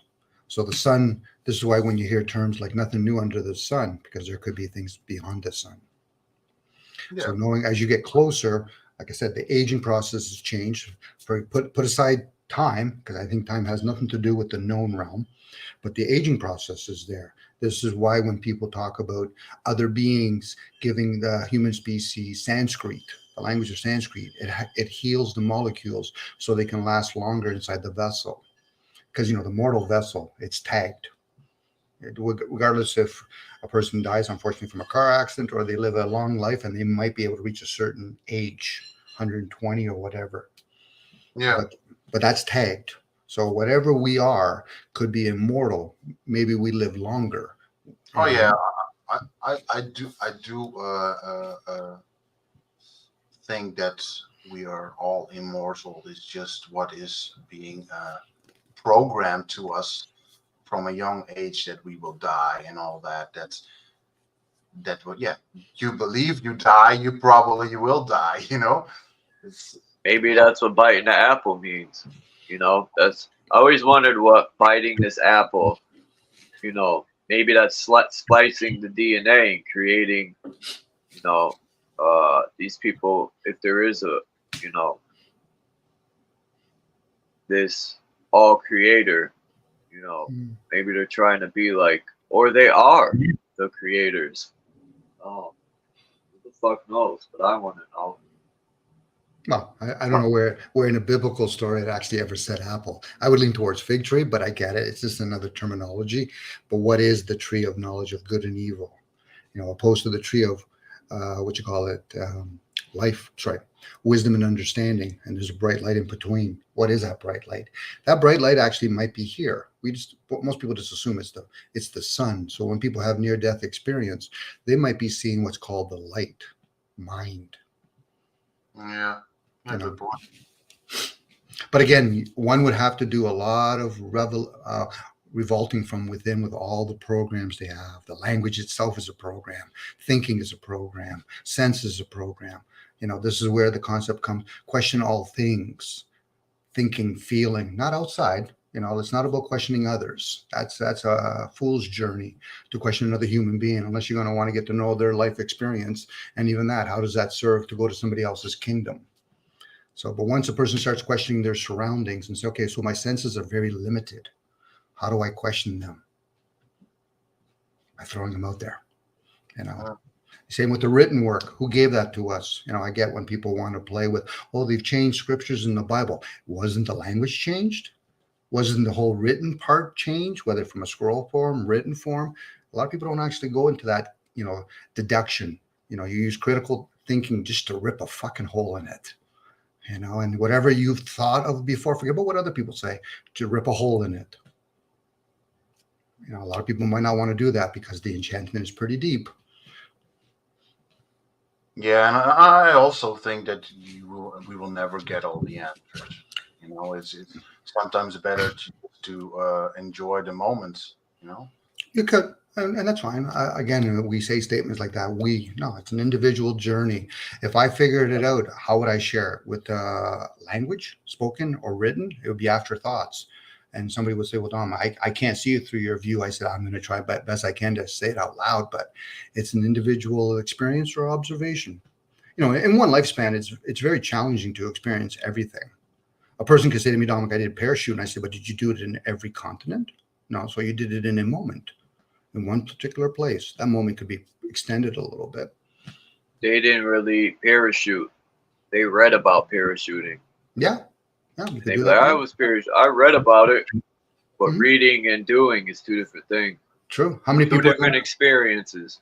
Well, one's an experience, one could be an yeah, it could be an internal An observation. Yeah, you're right. That's more of an observation. Yeah. How many people are going to say, well, I need to learn to put my hands on the stove because I saw everybody else do it? I said, well, now you're actually just playing games with yourself, because you would think intuitively, unfortunately for the one guy that had to burn their hands, I don't need to do that. So now that's observation overruling experiencing.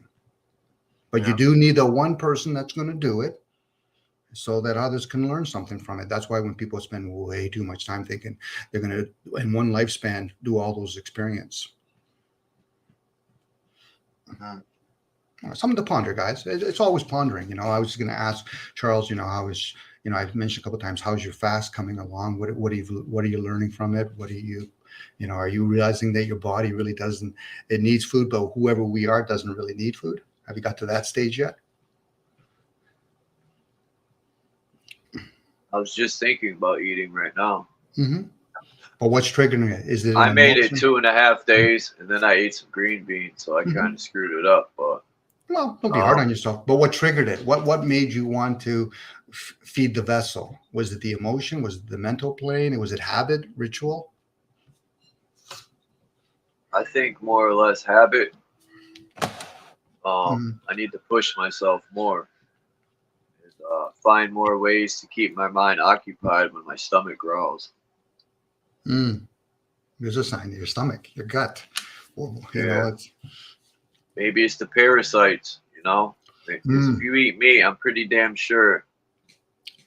And to kill a parasite, you probably need to make it past 5 days, man, to really and use the herbs and I think there's even spices in there. But herbs, like, shit, I don't see why hot fucking, this guy was eating hot natural peppers that are like super hot. Wouldn't that kill parasites too? Like hot peppers?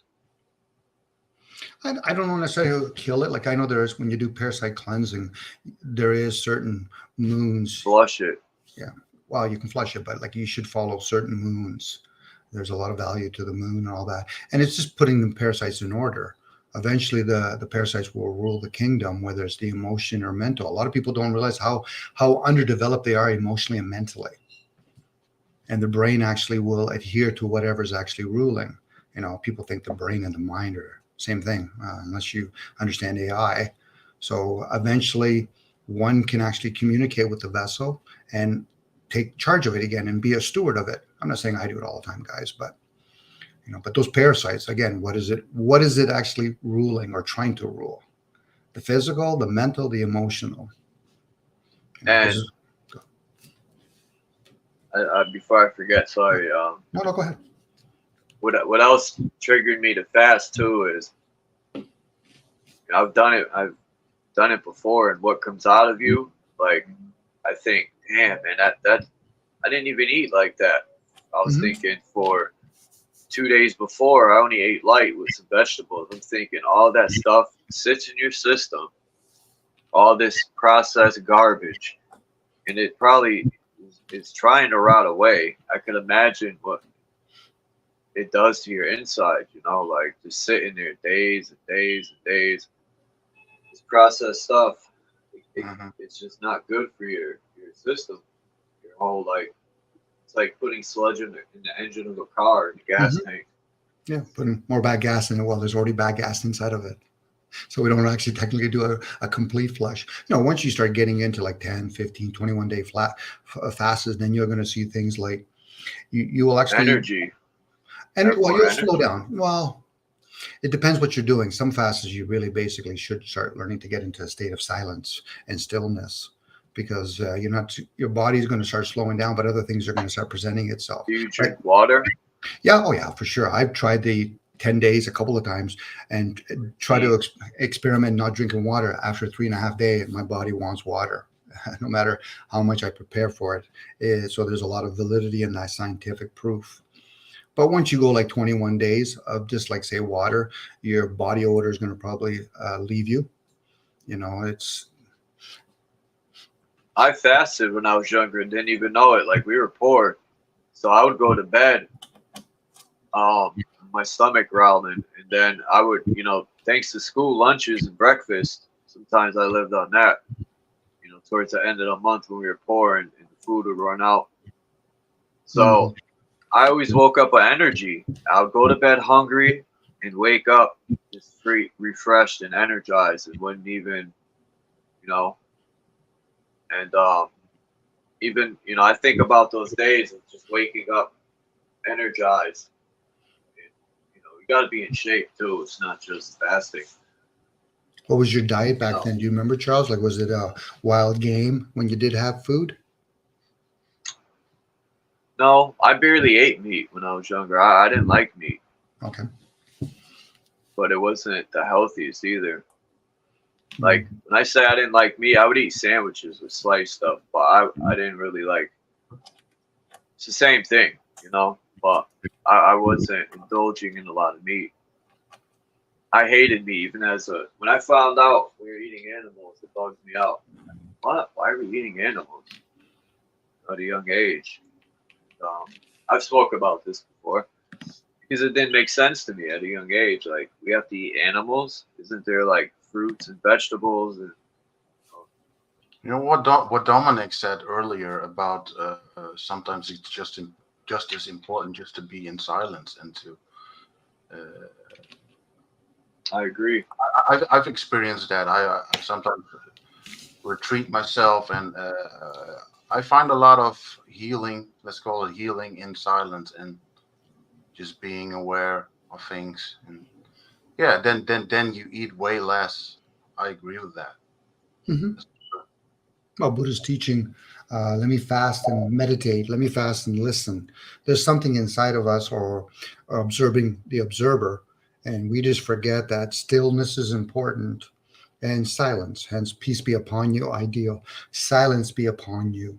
Mhm. Now, what are they asking to go into silence? The ego. The ego's always yapping, always. I got to do this. I got to do that. I got to prove this. That's the program.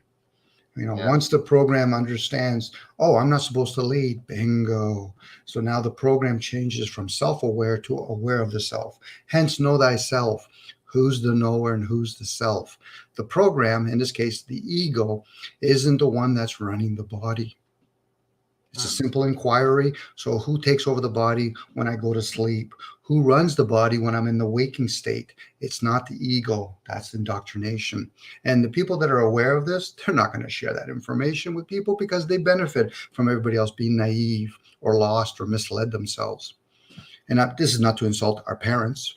You know, it's like telling any parent, did you teach your child how to breathe? Well, no. So you're not the teacher then. Mm-hmm. You know, then you go inwards. Now, but a lot of people want to. We come here to experience things. I did a lot when I was younger. You know, so to experience playing sports, going to a schooling system. You know, at the time, if somebody had told me the school system is indoctrination, I'd probably say, yeah, whatever. Yeah. But yeah, we learn from everything, even from mistakes. You know, Mm-hmm. that's one of the goals Mm-hmm. that we're here to learn. Most people are rebelling right now because they don't realize how self-absorbed we are. You know, the elites are doing this. No, the elites are doing whatever they do. You know, it's our responsibility to take care of our own vessel. I get where people want to have land again. I think it's a little bit erroneous to think you should own land. You should be the steward of land. The whole ideal of controlling. If the ego really thought it can control, then why does it go to sleep? Something's running that body. If they're not sure, then they would have to explain what happens when a person goes into a coma. What happens when a person it blacks out? Why is the vessel still functioning? There's a lot of things to ponder. It's not That's answers true. to get. Yeah, it is. And then some of Where these. did you go? Yeah. You're blacking out, right? It's like you don't even remember it. I've blacked out, and I don't remember anything. So who's taking over? Where the hell do we go? Yeah, some ongoing program, which some people might call the higher self, takes over. Doesn't want to, but it does. It's a glitch. It could be. Yeah, it could be a glitch, or it doesn't need to reveal itself.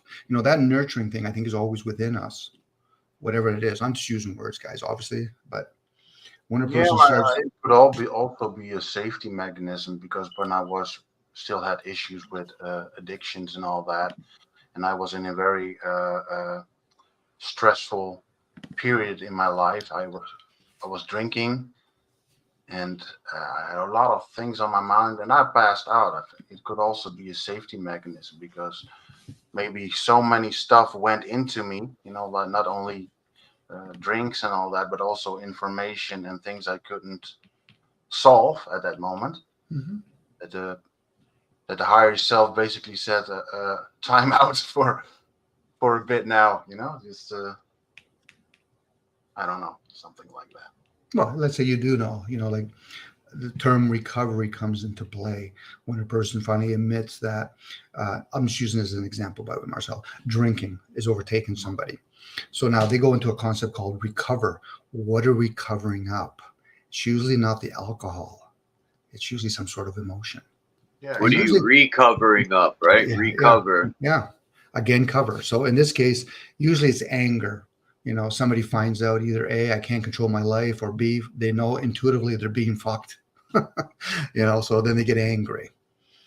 Smoking is usually grieving, for example. People that start smoking at a young age, they're usually grieving the innocence of being a child. And now they're a teenager, or they have to discover, fuck, I got to work all the time, opposed to just once in a while. Yeah. Yeah, I agree with that. Behind every addiction is an emotion. Yep. Unsolved something in somebody. And a great opportunity to develop it. Yeah. Definitely agree. It's not a bad thing. No. I think people should be angry when it's righteous anger, like you find out your children are being misled. I said, sure, you should be angry. Same with being sad. Because if you don't experience those things, that whole concept of the 5 stages of grieving, how does it work if you've never learned how to be angry? Just don't become a professional at them. Yeah. But we do become addicted. A lot of us aren't growing our own food, making our own tobacco, our own liquor and all that. So there could be chemicals in some of that stuff. So the body thinks, okay, well, I'm not getting enough nutrient from it, so maybe I'll do more of it. I think all the grocery stores serve nothing but fake foods, but I'll buy it still. Yeah, well, I can say that about when you have a vegetable garden. When you taste the greens and the fruit from your own garden, then you made the right choice to start a garden. It's total different. Different. Mm-hmm. Well, there's obviously, Marcel, the people that do it, if they're observing, they're also doing grounding. There's a good chance their breathing pattern is changing, when you're doing something that you enjoy. So there's so many things that whatever's within us is observing all of that. And can we communicate? Hence listening. We can listen inwards. It's like having AI inside of you. Can you imagine having AI inside of you? You can ask all kinds of questions. Next thing you know, you're going to be following the GPS without even having to worry about your senses anymore. Now, that could be a handicap for some people, especially if a person wants to steward their own vessel. But a lot of us have lost that. I'm overgeneralizing, but a lot of us have lost that sense of stewarding our own vessel. Yeah. Because of comforts, convenience. How many attachments do we have? That's one of the major suffering things. There's our comforts. How many of us would want to give up Wi-Fi, and then find out, oh, but Wi-Fi, doesn't that affect the vessel? Yeah, but I'll keep on doing it. Yeah, it's a jungle. It's hard to quit. It is. I've quit basically all of my addictions, but it's still hard sometimes, and like you said, the internet and Wi-Fi and all other kinds of distractions, if we can call it that. Sure. Yeah. Well, pick one. Pick your poison. Yeah. Yeah, there's a song. It's a hardcore song. It's called 6 Million Ways to Die, and it fits perfectly in what we're discussing now. That's the best case scenario. If we die, what happens if we just come back? So they're doing a reset on us, and we'll reap what we sow or lack of it. So then, like, oh wow, you mean I'm coming back? Oh, then I better do something about it. Well, what can I do about it? Yeah, and that coming back or failing in this part of your existence or this body Mhm. it really doesn't make any difference because we've learned in this life and we take that knowledge with us. And I do believe that we take that knowledge with us, and that every time we come back or go somewhere else, we implement that new knowledge. Mhm. And they're trying very hard to get rid of all the knowledge, and that's one of the reasons why I try to gain knowledge. Like myself, what happens if we find out we've been many different shades, many times over, many different genders? We've been trees, we've been cows. Then we might see things differently. What do you mean you're dark skinned? I've been it 10 times. Sometimes have you been it? One time. You know, a person that treats another human being with indecency, that could be their reward. You'll come back to be one of them, just so you can learn something, Yeah, and vice no, versa. I do believe that we've started with a worm in as a worm in the ground or something like that, and basically Mhm. evolved to whatever we are now. Mhm.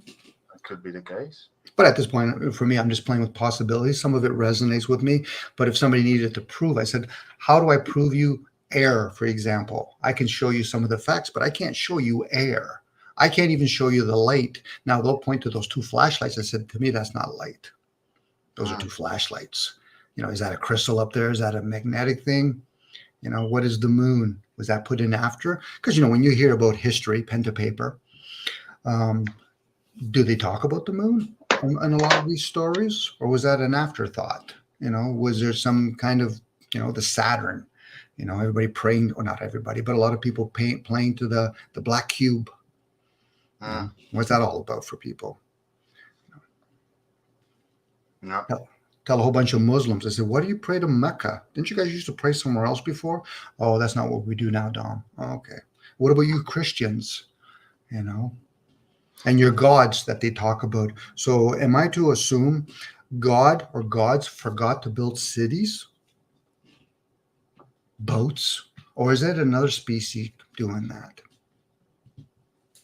And if it is, then are we to assume that the gods just don't interfere? You guys aren't doing nothing. You guys aren't doing any damage. Because if they are to interfere, whatever they are, shouldn't they have interfered the way animals get treated, let alone plant kingdom? That opens up a can of worms. Poor worms, they're always getting involved. I'm just playing with it now. Not to denounce the fact that there could be gods.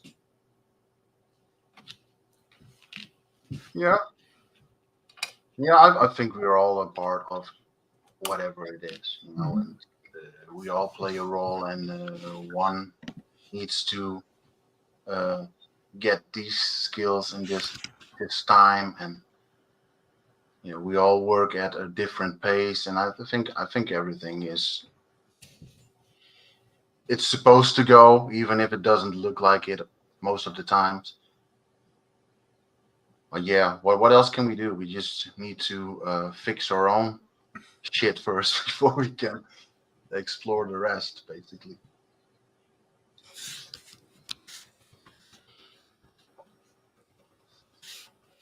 Here you mentioned something. I've always questioned, why do people limit themselves with the concept that the will should just be free? Could it be intuitive? Could it be receptive? The will has many variations to it. But if a person is picking up the ideal of free will, there's a good chance some of that free will could be separation from another will. You know, it's like when somebody says open-minded, got to be very wary. Sometimes an open mind can be very flooded. You might be able to use a receptive mind. There's times where you need to have your mind closed, because if you don't, then you're going to learn all these different languages. How many people would want to learn through the mind thousands of different languages all at once? How would you communicate with other people, especially when they're limited? So, not to denounce the concept of free will, but that's just another program that they set out there. People want God's will, but yeah, open mind can be dangerous as well, yes, because yes, not yep. everything is supposed to go in there. Mm-hmm. That's learning as well. I've made mistakes in the past, and probably everybody has. But it's Mm-hmm. what do you do with those mistakes? Do you try to change yourself and adjust and restore yourself, or are you just gonna accept the things yeah, No, that are happening in your life now? You know, addictions or certain situations, or do you say no? I do have an open mind, but I do protect myself against these things that I don't have good experiences with in the past. it's kind of like feelings. You have variations of feelings. The mind shouldn't just be, excuse me, it shouldn't just be zeros and ones, open and close. That's usually for people that just want to be cognate, where you should have variations. Some moments you should be a receptive mind, another time it could be a narrow mind, another time it could be a clever mind. Same with the will.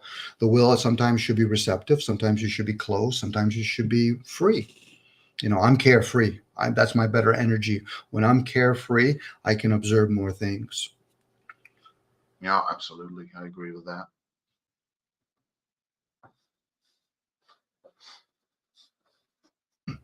For others, that doesn't suit them. And for a lot of us, in certain instances, we're just word only. People say the word love, but are they actually feeling and experiencing the energy called love, let alone truth? It's easy to say the word truth, but if one person's never been honest with a self, then they're just saying it in words only. Mm-hmm. Yeah, I've learned a lot from my mistakes and putting myself or basically isolating myself for years really helped me. And I thought it would do the opposite, that I would be even a more outcast. But I found a lot of myself, in silence, and it really helped me. I don't know if other people have experienced that same thing, but the isolation basically made me more social afterwards, and not that I go out a lot and that, but I do like to be communicating with people, only not all the time, because yeah, a lot of things go in very fast and very powerful, and I can't handle that all the times, emotions and other stuff around what's happening around me.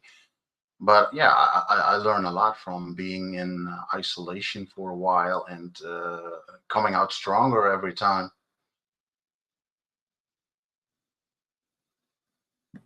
Or do have the word mistake. So sometimes we take the wrong things. So some of us, we react opposed to having the ability to respond, in those moments. So it's all learning. I'm even hearing Sophia talking about it, the experiencer. But as children, are we more a observer? How many times whatever's functioning in that body is actually observing the dynamics of a family. Imagine if we all could actually read auras, and then being in a family where you're like, oh, my brothers and my sisters and my parents have different energies than me. This is where people assume that just because you're in the same household as somebody else doesn't mean you're experiencing the same thing. Oh yeah. I've learned that the hard way.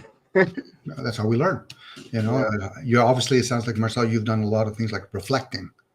You go inwards, so like, oh, well, why did I think that way, or why did I feel that way, opposed to intuitively or insightful. Mm-hmm. It's a journey. I think a lot of people have done it. Even with the story of Jesus was supposedly a witness, observer.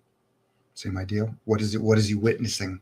Is he going to go around assuming that he knows all human beings, or is he observing from something from within? Yeah, from within. Could be. I'm putting that as a possibility, because obviously I wasn't there. The only thing I could do was believe a guy named Jesus even existed, let alone if I ever met him, I would say, okay, so now I know of you. So what do you stand for? Because I want to apply discernment to it. I can't discern on a name. But people put value to that. Oh, I know Socrates. Yeah, okay, that's not philosophy. Philosophy is when you go inwards and you start questioning things like why? Why does the sun stay up there? Now, if you ask how it stays up there, now you're more scientific. But I get it. People like to, say to people, oh, but I'm a Christian. Yeah, okay. Christian, you're a doctor, you're an electrician, you're a father. Those are masks. How can another person, especially a child, have discernment? So, Mom, I just have to say that I'm a Christian and I get through the front door? Yeah, okay, whatever. I'm only using that as an example because I could use the example. I'm a liberal, capitalist, or I'm a Muslim, I'm a Buddhist. Okay. How does that serve, whether it's for me or for others? How does it serve knowing a guy's a Buddhist? And then they start talking about attachment. I said, so then why do you shave your head like all the rest and wear purple? Aren't you still attached? I never thought of that, Dom. Of course you never did. You're too busy still experiencing. You want to fit in. Yeah, and it did what I always say. With the religion stuff and all that, it's people want to believe and they feel safe in that area, but looking outside of a religion is a whole different thing. It's people feel safe, and it doesn't mean that people are bad. It's just a part of the whole. There's much more than just that. And that's what I experience. When you learn more than just that one book. It's that's a learning phase. At least it was a learning phase for me. And I do believe in the good, but there's also the other side, and that's where we need to protect ourselves from. And that everybody does it at its own way, in his own way. And some don't care about anything, and they just live their life and don't think about anything. Well, they're living something. Usually they're living movements. If a person really did look at the fact that they cut themselves, so where's the healing done, outside or inside? And if they understand it's inside, then they understand what life is. Life is inside, not outside. Those are just movements. And even that, I'm hearing you, Marcel, where if people really understood what evil is, be in the world but not of it kind of ideal. Be in the material but not of it. Be in the evil world but not of it. We're spiritual beings, hence the word good, spiritual. Good and evil, spiritual and material. That's all that means. It never said a separation. You're in the tree of awareness of good and evil. In that good and evil, you're going to experience.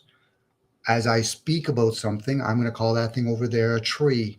My voice, and I explain it, that's spiritual. The word tree does not exist there, but the object, the material, the evil thing does. And we can use many language to describe it. But I get it. People bring in their likes and dislikes. That's how they put that kind of beam in front of their eyes. Well, I don't like the word.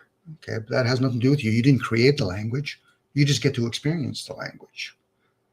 That's still people thinking they can control things. And if they realize that, then they can say, well, then Dom, in that way, then I'm experienced more in thoughts. Yes, you are. I'm experienced more with my emotions. Sure, you are. The physical is very literal. No matter what I look at, I could describe something. It's a fridge, a white fridge in the kitchen. All those different words are still describing the one thing that stands in front of me. And none of those words exist on it. Yeah. And this is where most of us forget those kind of things. Hence remember, recall. And then people are going to start seeing things differently. Oh, so I don't see sun. No, you don't. You see an object. So then you don't see colors. Close your eyes. You've never seen the word black, white, orange. You've described something. So we do association. We are literally like dogs. We associate. Yeah. Now, some people don't want to hear that because, they're not ready to be disenchanted. And then if they do, some of us do by accident. You get a divorce, you get a loss or whatever, and then all of a sudden something triggers. Yeah, well, it's logical that happens sometimes because some people, like I described the situation for me in the past, when you get so much information at once, sometimes just your system needs a reboot, basically. You know? Spinning wheel. That's a spinning wheel at that point. Yeah. But when it's information at that point, Mars, if people start engaging things like intuition, insight, because a lot of times the upper hemispheres, your logic mind cannot comprehend that stuff. Mm. It's beyond the scholarly approach. Yeah. You know, you really have to go inwards and say, okay, well, my gut's telling me that resonates with me. What can I do with that? That's another one. What do I do with that? Let alone what do I be that or do I do that? It becomes a mind fuck. I call it a mind fuck for myself. You know, I could easily be full of shit, but that's for me to learn.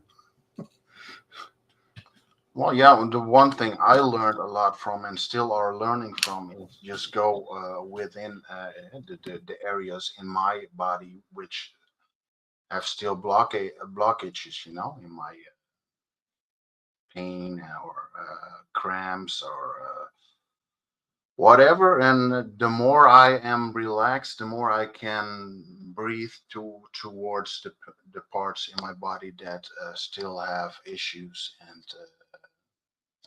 yeah, that healing only comes with listening to yourself and being in silence. At least for me, I cannot speak for anybody else, of course, but that's where I get a lot of healing from. And it takes time, you know. I'm still working on it, and it goes slow. I'm not saying it goes fast, but I see improvement. Good afternoon, everyone. Mrs. Sophia, how you doing, hon? Hey, Hello. Sophia. Is my mic okay? Can't hear you. Keep talking. Can't hear you. No, go ahead. I can hear you, Sophia. Oh, okay. Is that seriously? Am I good? Because I can't tell. Yeah, sounds good. Okay. I just think it's incredible that this type of discussion is happening, and I think it's so sad that if I'm looking at the screen right, there's 13 watching and caring about what you all are discussing, that it's such a deeper level of discussion, and there's just a very few of us that are participating in it. And elsewhere there's people being inhumane to each other, in my opinion, and they'd rather be a part of that. And that makes me really wonder, like, what causes our beings, human, I think we're also animals. I think Dominic kind of addressed that just a little bit right before I started talking. Of course, we're animals. We're born, you know, we're born in before there was civilization as we quote know it, or, you know, don't know it. All we had was nature.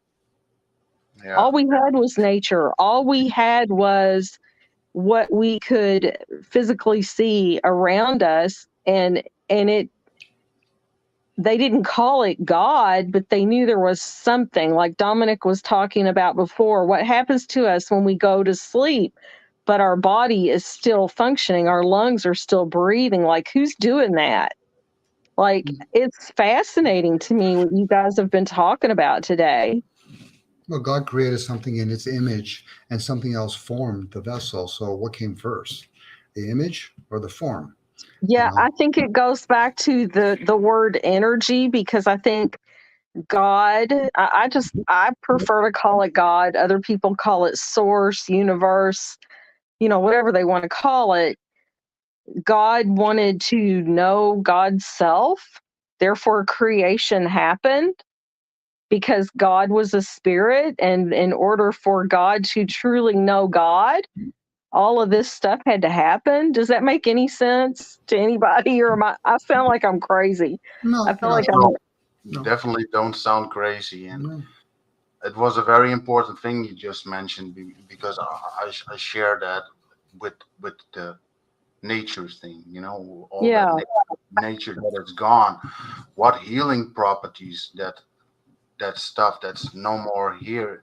Not, yeah, we would basically be superhumans if we still had that nature and that energy around us. It would basically heal us instantly, I think. Yeah, It's a big- definitely. Yeah, it just, I don't know, it fascinates me. I've always been so inquisitive. I have true Sagittarius traits. My head is always in the clouds. I don't want to face reality. I don't want to have to, I just want to have fun. I just want to plan the next thing. And my mind's always up in the clouds somewhere, not based in reality at times. And it's always these kind of subjects that my mind is drawn to, these kind of discussions that I want to listen in on and speak, to other people talking about it. What makes some of us more leaning towards that as opposed to wanting to fight and argue about things none of us can control? Somebody please help me understand. If you can, I'm glad to listen. Well, Sophia, this is for the few. It's not for the masses. And even when people say a word like reality, what is reality? Are we talking about one sense, two senses? To me, I just call them stories, and it's each individual's perception. Hence, terms like "eye of the beholder's Plato cave." You're looking at it from your own lens. So somebody else might be just saying, "This is what I got to do." Okay, that works for you. All the power to you. Exactly. And now Yes. to have your heads up in the cloud, which is better than being a rabbit and going down low, I guess. I'd rather have a bird's eye view. Well, I mean, I have had my low moments. I have had my broken moments. I've had to deal with my shadow self. I've had to be thrown into the fire. I've had to experience the whole gamut of all of this in order to come to the conclusion that really and truly it's all okay. And it's all going to be okay if I let it be okay. And, for me, it's probably always for my spirituality, it's going to always tie back to who I understand Christ to be. I've tried to let go of that, and I've had people tell me that I'm foolish, I'm believing a fairy tale, that it's just ridiculous to think there was ever a Christ that walked this earth. Yet I can't let go. I can't let go of me knowing that there was a Christ that walked this earth, whose Holy Spirit, that knew nothing but love and goodness towards others, doesn't live inside of me and isn't trying to be predominant in me, rather than me feeding. We've all heard the Native American Indian story. We all have two wolves that live inside of us. We have an evil wolf and a good wolf, and the one that we feed is the one that's going to live. Yeah. So I like that analogy. We get to choose. We choose darkness and evil, or we choose light and love. Even though, yes, they kind of have to be the polarities, we got to get in the balance of that and not judge other people if they're agnostic or atheist or another faith path or nothing at all. I agree with that. Like, we are all one. I had an old Indian shaman person tell me one time that we're all just cells floating around in the body of God. Yeah, We're just floating around. Now, if there were some people who were hear me speak like this today, they would, I'm not going to name their name, but they would yell at me and say that I'm a God denier, that I've denied God. And I just don't believe that.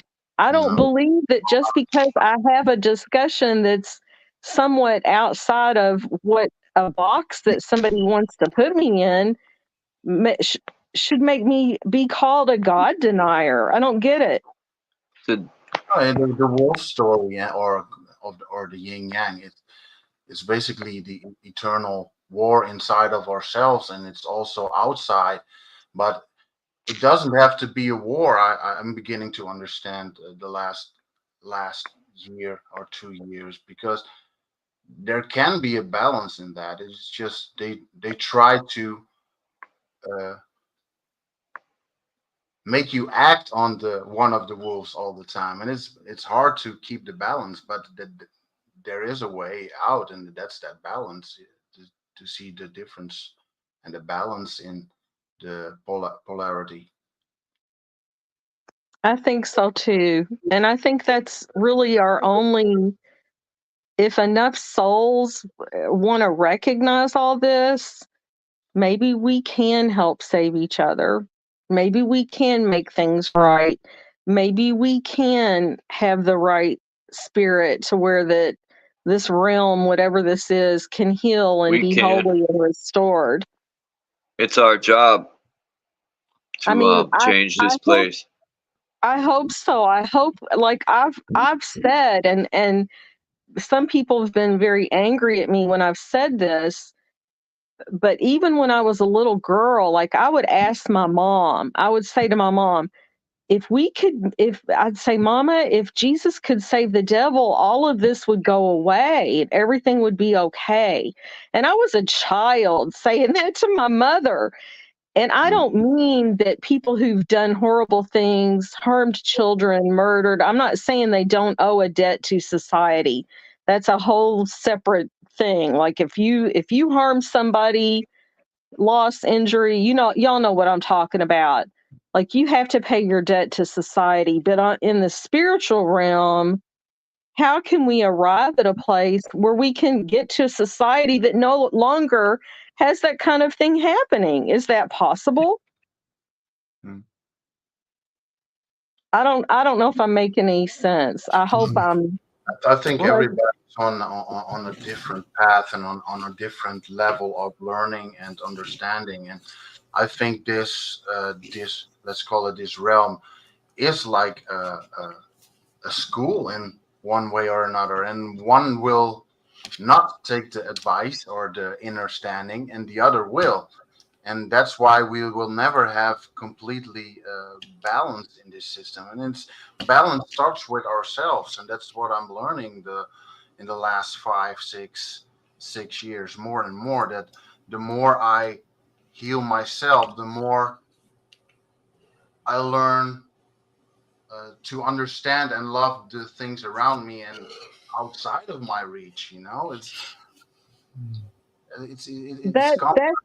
that goes right back to love yourself and love your neighbor as yourself. Yeah. It ties in together. Sophia, I'm going to share some things. Take it for what you Certainly, want. I will be happy to listen. Do you think the devil should tempt Jesus, and let's say, and do you think Jesus should be changed because the devil tempted him? It's odd that you asked that, because I was thinking over that story in my mind the other day of when apparently Christ went out into the desert for 40 days. That number 40 is important. Without any food, without any water, he was tempted by Satan. And the reason, my understanding is this, the reason that Satan could tempt Christ is because Satan was the god of this world or this realm, and Satan knew that, if Christ would bow down to him and say yes, then he would have won. Then Satan would have won, because he could tempt Christ because he is the god of this realm. Does that make sense? As long as it makes sense to you. So it does make sense to me. Yeah, it does. That's where you go with it, and then you can develop from there. So then it would be safe to say then it's not the responsibility of Jesus to change Satan. So now the reason why a person like Satan would actually even tempt Jesus, because all the rest of them haven't really even challenged themselves. You go 40 days without eating, Satan goes, oh, so you're bringing your A game. Everybody else don't even do that. So they're still running under me. You read the story of Job. What was Satan able to bring? The winds. Yeah. In military. So now, when a person, I hear that tribal story about the wolves. That's a fun one. You're neither one. See, so you can't have. I'm neither wolf. I'm not a good wolf or a bad wolf. You're observing the wolves. Okay. Same with polarities. You're not duality. You get to observe it. Observing things. Hear me out for a second, Sophia. Okay. I'm trying to understand. Well, you will, but you have to go inwards. When you observe things, you're not here to interfere with it. That's what's called love. It's unconditional. I gave my son Jesus here, and I brought my other son Lucifer here. They can do whatever the fuck they want. I'm not here to interfere with them. That's love. But picking a side, that's judgment now. See, most people think love is about all this beautiful peachy king, which it could be in a moment in time. No different destroying another human being. We don't know. That's why we have many words with the word act in it. So this could be the practice realm. So now when a person wants to observe things, they'll see those two things all pass. They always do. Positive and negative, they pass. That's not who we are. But unless you get attached, this is where people play with the idea, well, then I'm the vessel. Well, then who's speaking? You know, especially when it's the intellect talking. You know, we can easily have intellectual things about morality. But if you're actually doing morality, you're not having an intellectual conversation unless you're sharing that with kids. So you can give them some nuts and bolts to that. But for most people, it's an intellectual conversation. I've been mistreated. Well, how do we not know the person that's doing the mistreating actually was not mistreated themselves? You know, so then when are we going to end all that? Absolutely. Every tortured person every person who harms someone has themselves been harmed. Mm-hmm. So are we here to heal each other or observe each other? Big difference. Because some things that people are trying to heal don't even. Can we do both? Can we observe and heal? Could we not do both? I want to say. Go ahead. I was going to say, how do we not know that as observation, you realize, oh, my child observed my parents' energy, but they never were caught up in it.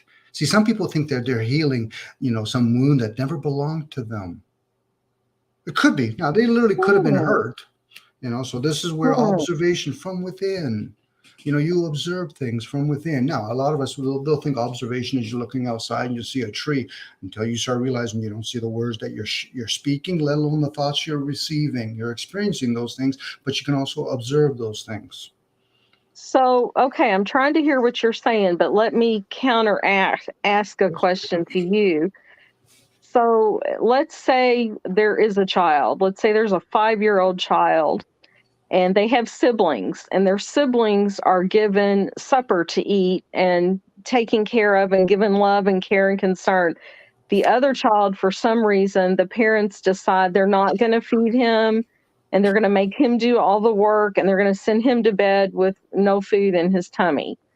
Like, so let's say that really happened to a human being. Mm-hmm.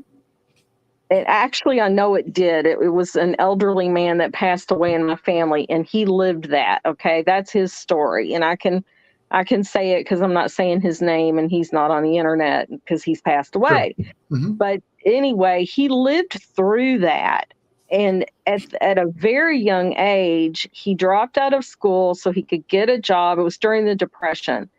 The 30s and 40s and all that era back then. And so he had no education. He went to work to feed himself at 14 years old.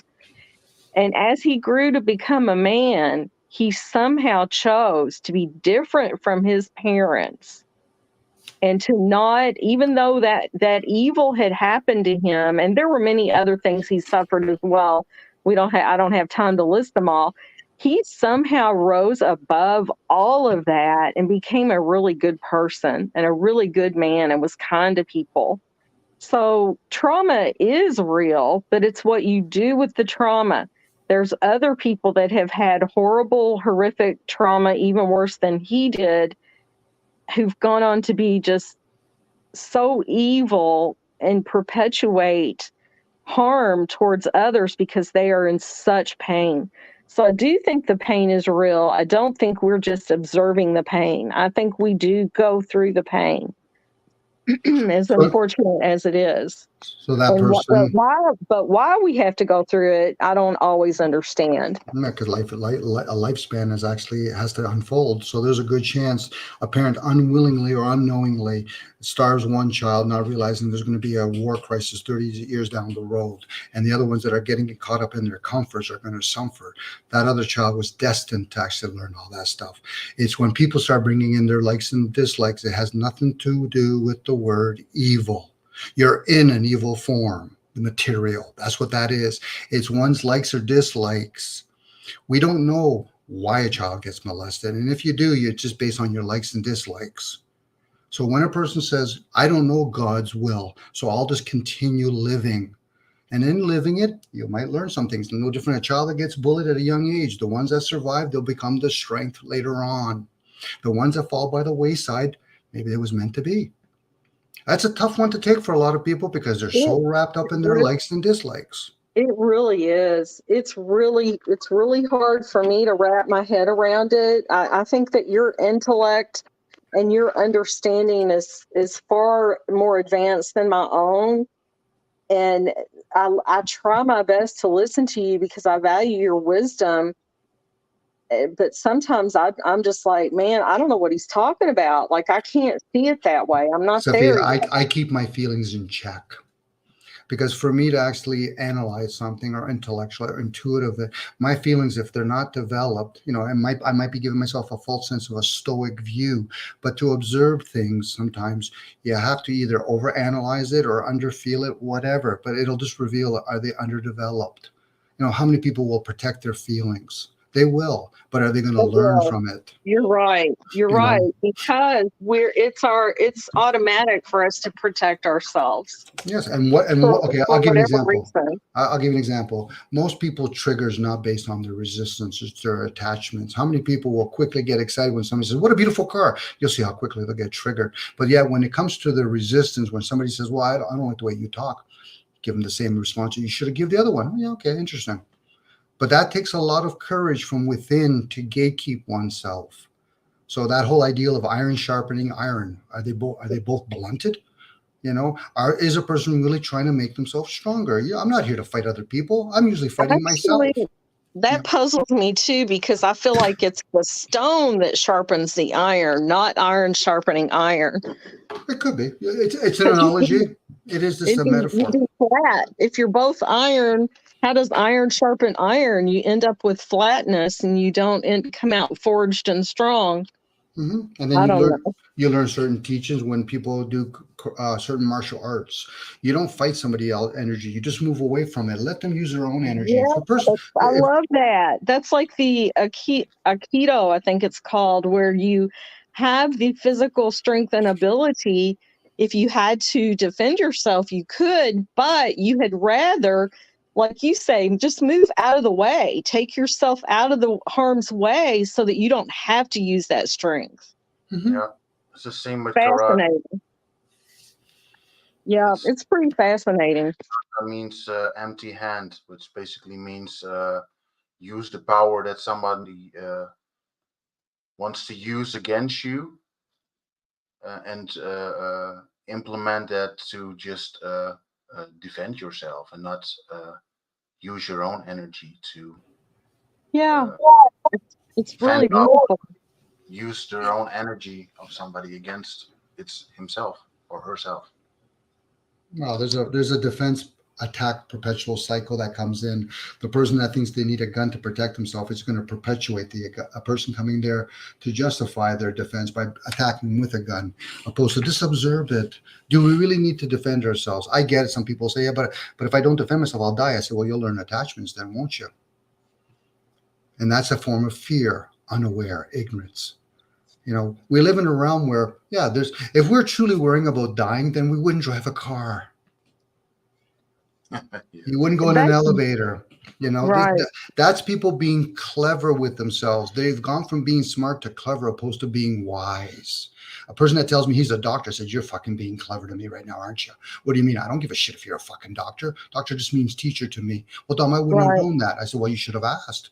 We disrespect each other on a regular basis because we don't ask enough questions within ourselves first to realize that person really doesn't give a damn. So when people say to me, Dominic, I agree or disagree, I don't give a flying fuck if you agree or disagree with me. Right. This is my existence. This is my realm. This is my life. Now, I'm living in civilization with other people. So then I have to learn how to communicate with other people. So I should always take the back seat and ask others. So how does this feel for you? How do you think about this? But most people are so egotistical because they don't realize how fucking self-absorbed we are. Yeah, that's true. And I'm guilty of it. And I'm trying to learn. I'm trying to learn to break out of that and see things more from an observational level I mean, I'm always going to know my own experience. Obviously, I'm going to know my own existence, what's happening or what I'm thinking or feeling at any given moment in time, because we are in these physical bodies that will die. Our soul, of course, our energy, our essence, never, ever, ever can die. Only this vessel that we momentarily live in is what dies, in my opinion. And if you feel that, that's great, because a lot of people aren't going to value the whole reincarnation. If people understood what the double split experiment was actually trying to teach, even the people that were doing the experiment, if you observe something with all sincerity, it will repent, it will change. Then you've learned your lesson. For Yes. most people, they resist it. The more you resist, the more it persists. It's like the story that reminds me of y'all probably know this one too. The villagers, whenever someone would get out of line, whenever someone would do something in the community that harmed another person, instead of them punishing that person, they would put them in a circle and just let them stand in that circle, and they would gather around them and they would, tell them these are the good things about you, and this is what we've seen you do good, and that basically they would give them that positive energy rather than reinforcing the negative, to where you just keep repeating and repeating. We can see it on panels who have viewers right now much more than what this panel has. Like, why? Why do we keep doing that? I don't get it. Because most people like to follow other people instead of learning themselves. I think that's a big thing. Or they're told not to speak about anything that opens people's eyes. Most of these channels now, YouTube has been completely flip-flopped. Most of these channels promote nothing but negativity and stuff that creates self-destruction. Actually, Charles, so it's the opposite. It's the opposite. They're offering positive, the programmable energy. Most people, if they actually hold themselves accountable, will have to go inwards and see the unknown part. That's the negative energy. Negative energy is actually what actually supports and pulls the positive energy. So when people talk about being positive, I said, so you're going to ignore the unknown part? That's why I mentioned the shadow work. Until you go through that shadow work, do you really fully integrate into the light? Well, yeah, that positive and negative, that's a good point that you both addressing, and that's why I mentioned that when I go inwards, I go in with positive stuff to fight the negative stuff and to get more information out of myself than I knew before that, and that's the whole fight in itself, at least for me, Mm-hmm. The shadow you're talking about, Sophia, comes actually from the light. So when people say have a near-death experience, they go to the light, and the light probably will say, you didn't fucking do enough work. You're getting back down there, buddy. Yeah. Well, yeah, I heard somebody talking about it the other day, that the darkness or the light makes the shadow. You have to have the light to have that shadow of yourself in front of you. I mean, it's just fascinating to me. I appreciate y'all letting me hop on for a minute. I'm going to go ahead and exit and continue to listening to your all's conversation. Thank you. Thank you for coming up.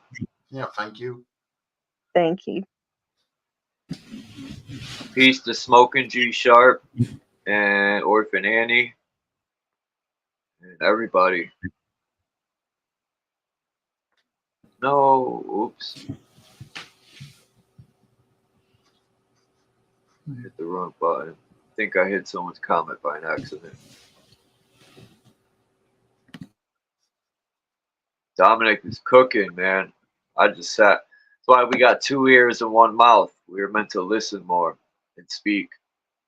And I just want to get back up way a lot when you were mentioning meditating and being in silence. And at a young age, I was getting locked up in these places, and I learned at the age of like 14 how to find myself. And sitting alone in your cell or room, same difference because it's locked and you're just by yourself. you really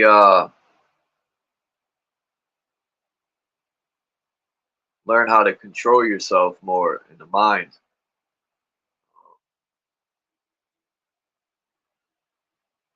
How can I put it in better words?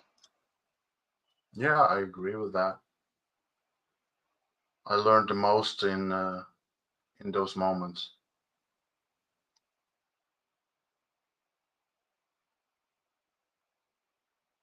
You really find yourself, and especially when you align your body with the person driving the body, which is you. Um, I like when Dominic says, "Are you the body?" Or how you say it, Dominic? Are you the mind, or are you the observer? You said, or the Well, we say basically words. the driver. Yeah. Are you the body or the driver? Well, you can be. You know, some people will say I'm the body, or some people say I'm not the body. Well, who's speaking? You know, it's like, you know, a lot of people don't question those things. We just take it for granted. And if we're talking about we're not the body, well, then what about the thoughts? Are we the thoughts? Because We're I can, both. could be, but I can remember I went to school. I only learned so many words. So then how do I pick up all these other words? Am I just picking all that up in consciousness or whatever we want to call it? Prana, chi, conscious. I don't know. There's more words, I We guess. we could be like higher energy, having an experience in the flesh, but you become one with the body. You know, to me, it's almost like some, and I respect everyone's viewpoint. Some people think there's nothing after here. Some people don't even believe they have a soul. Some people, you know, I've heard it all. But Hmm. me personally, I definitely think there's something higher, you know, because that voice in your head just knows way too much. You know, I could feel out situations and my voice will tell me to do it or not, and it's damn near always correct. Hmm. Um, Well, so Charles, at that point, when people don't value the concept, forget about whether it's beliefs, but they don't value the concept that we only hear one time, and then those conversations ends with them. I'm not going to have a conversation with a person that just says, "Well, Dominic, it's a one-time deal." I could entertain ideals and say, "Listen, so you're trying to tell me whatever comes out of the womb, you inherit trillions of dollars or monarchy status?"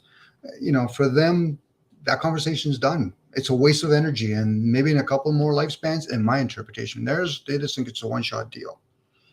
You know, so again, a lot of people, if they read the room and the energy within themselves, will realize I'm spending a lot of energy trying to communicate with a person that I'm probably even going to waste their energy. You know, I don't get into a rebirth conversation with certain people that are atheists. I'm like, okay, so you only attack religion? Well, what about state? Why don't you attack state? You know, usually because their little feelings got hurt. They were a Jew or a Christian, and now they want to be very scientific. I said, well, then explain why we did or didn't go to the moon. You know, that's usually intellectual jackass, as far as I'm concerned. But I'm a jackass, so I'm okay with that. But they're going to give me a lot of, grandstanding. Well, I'm a doctor. I don't give a fuck what the fuck you are. Oh, That's yeah, that's their responsibility to understand who they are. yeah. I know I'm being a little bit of a clever boy, by the way, guys. Sorry. I'm gonna retreat to the chat. I have to pee very badly. all right, Marcel, thanks for coming up and sharing. Joe Marcel. Bye-bye. If I can ask you, Charles, you might have shared, and I apologize if you already shared and I didn't hear it. What motivated you to fast? The awareness of, you know, looking into ingredients and realizing and feeling the difference when you eat right, and then finding out, you know, the parasite situation, and just overall just wanting to be healthier. And I feel different when I'm not eating compared to when I load my body with food. I feel the difference. Um, to better myself, to connect more with my higher self, for many reasons, spiritual health, wise, become more one and connected to that higher power or that power. You know, I'm the same age as when my mother had got cancer and passed, and I've seen numerous people die of cancer, and I'm like, you know, need to get my shit straight. I me personally, I want to live to be 90 something.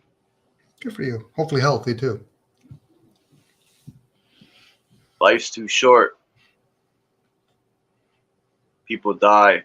Some don't even make it out of the womb because of bad decisions being made on this plane of existence.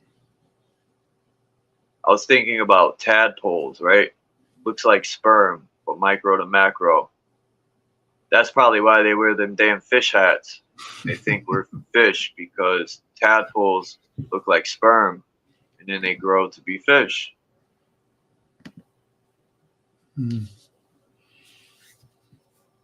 A lot of things are in the body of water, are they not? I think cancer has been over or understood.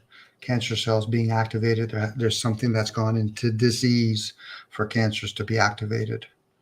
Actually, cancer is there to serve if it's done correctly with a detox and all that. But we've introduced. You can starve it. You can, but it again, cancer cells are things that are supposed to assist things that red and white cells can't do. We've introduced a lot of things into the environment, Charles, radio frequency, Wi-Fi, and the body does get affected more by that and also the other planes. That's why I was asking about the fasting, because for me, when I go for a long fast, you gotta watch what you eat too. Eating plays a role in it, but it's not just about eating. You know, like this is where fasting, I know for me, when I usually break a fast is because in past, I was tapping in on some of my emotional issues. So I would break a fast, hence why I emotionally eat. My mental capacity, on the other hand, I usually struggle at the beginning. Think about how many of us will actually fast food-wise, but won't fast from technology. So we want to use our mental capacity, but yet the body. I agree. Yeah. There's something with this technology, Dominic, that draws the user in. And I've seen pictures of people have drawn where the person has the phone in their hand, and when they're watching their phone, it's sucking the soul out of them. And there's a movie that came out about that. It was draining the people until they committed suicide. It messed with their mind state, being on the computer. Forgot the name of the movie. But that's why we're called three-dimensional beings. We're in the physical, emotional, and mental. And all three of them haven't really been developed. How many of us can truly say that our parents or our forefathers practiced the weaning process correctly, where some people, women will go 3-4 years supplementing the child with milk. We think after those years we're supposed to be drinking cow's milk. No. That's just makes us more malnutrition. Or those emotional years. You know, most of us shouldn't be going to school till later on in life, between the age of 7 and 14. You know, we're still developing our physical. So a lot of those things aren't in place. You know, this is why when people say things, give me the child in the first 7 years and I'll show you the man. What they're saying is, I'll show you the distorted version of them. Because they know about pedophilia, what that does to the energy of the body.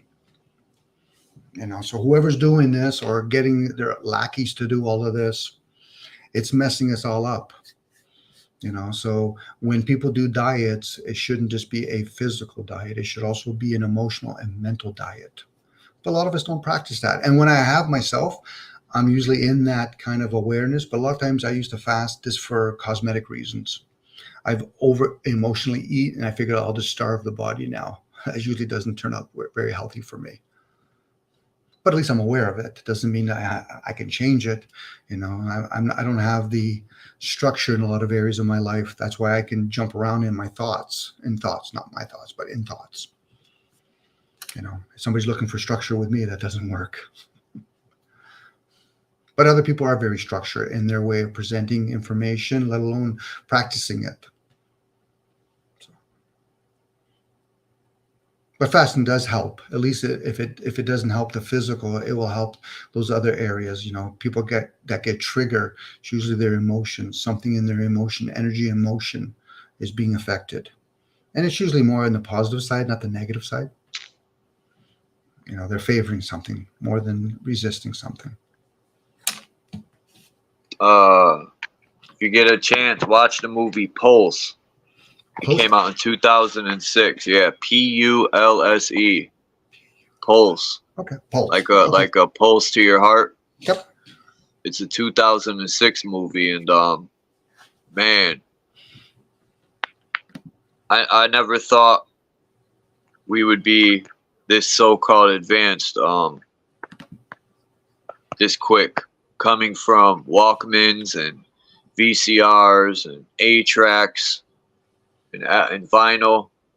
And I miss going to the store and buying an album and being able to look at the artwork and who produced everything and who wrote the songs. Now they just put the music out and you don't know who wrote it, who made the beat. There's no pictures, no albums to go buy a copy in your hand. But anyway. But think about that, Charles. The whole idea of having a record player and they can actually put with a needle somebody's caption of their voice. Who the fuck gave us that technology? I don't know, but that's brilliant shit. Oh, it is when we look at it. I used to think about it. What holds the fucking voice on the album? Bingo. Like, right? Yeah. I was like, what the fuck? Mm-hmm. I was intrigued as a child when I learned about this stuff. I'm like, how the fuck is the voice getting, recorded onto this? I used to look at the tape in the light and be like, how is their voice trapped in this thin piece of whatever it is? It was intriguing. Then you get like an 8-track and a cassette player, but yet dare not put it around a magnet. It'll delete all of that. So how do we not know that those two spheres up in the skies are just strong magnets? And when we get close enough to it, everything gets deleted. Like Maybe. blood. Again, it's one of those things like when the Germans or whoever they were, when they were talking to like people like H.B. House Blavatsky and Middle Earth and all that, who knows what technology, whoever they were tapping in on. We've advanced a lot as a species, but when I really look at the human race, they're like animals. There's so much technology. There's no way we should be having this technology. We should be still living in nature. So who gave us Wi-Fi, radio frequencies?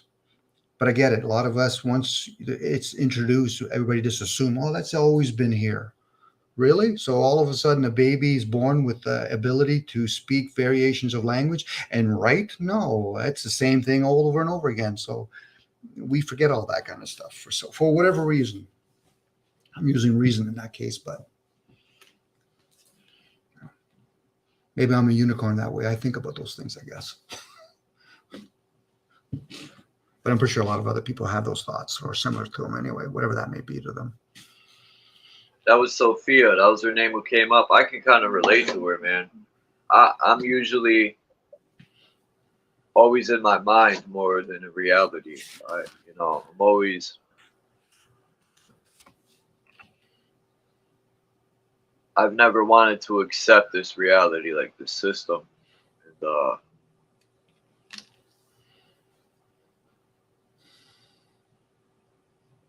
I don't know.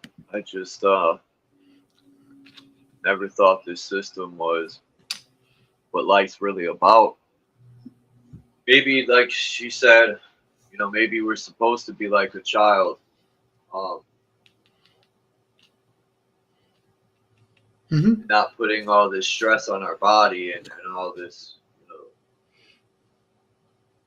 Well, Charles, a little bit of Wi-Fi is kind of the same concept when people do Reiki. They're sending energy somewhere. So me and you are in two different parts of the world and we're communicating with each other. Can you imagine if it gets to a point where we can literally give each other energy? I'm still thinking that this device will be close enough that eventually we could probably be talking to people in a different dimension, our loved ones somewhere else. opposed to them having to come back into these forms to communicate with us. What if they already got it? You've seen them See, yeah, 1800s pictures. yeah, People say they're fake, but who knows, man? yeah. I'm with you The on guy that, has Charles. those. You know, I thought that could have been an early version of a TV. Could be. You know, I'm with you on that. talking about they're talking to dead people and that's their ancestors. That's what I've heard people say. But how do they? You know, how do you know that? It Mhm. could be a TV. You were misinterpreting it. You know, maybe, you know, I think they have technology beyond our understanding. Stuff's nothing new. The ancestors were very advanced. You were talking probably about a month ago about the ideal of, I think it was pigeons, drones, for example. You know, when I'm flying my drones, I'm looking through a camera, looking through the eye of the drone. So now natives used to, you know, kids used to go into certain kinds of elusive drugs or whatever to find out which one has gifts. And then some of them says, hey, I could talk through a hawk's eye, or actually I could see through a hawk's eye, or I could see through a wolf's eye. How do we not know that's what we can do? We can communicate through other things. You know, we just have forgotten that, or maybe we got a couple of beams in front of our eyes or eye. You know, I go with the idea that if I can think of it or talk about it, there's a good chance it already exists. I always think about wireless electricity. The fact that I'm thinking about it, I said that might be already there, but it's just not presented to the masses. You know, a lot of this stuff, this technology we're using now probably has been around for such a long, well, I can't say a long time, but it's been around. And now it's old technology, so they give it to the masses.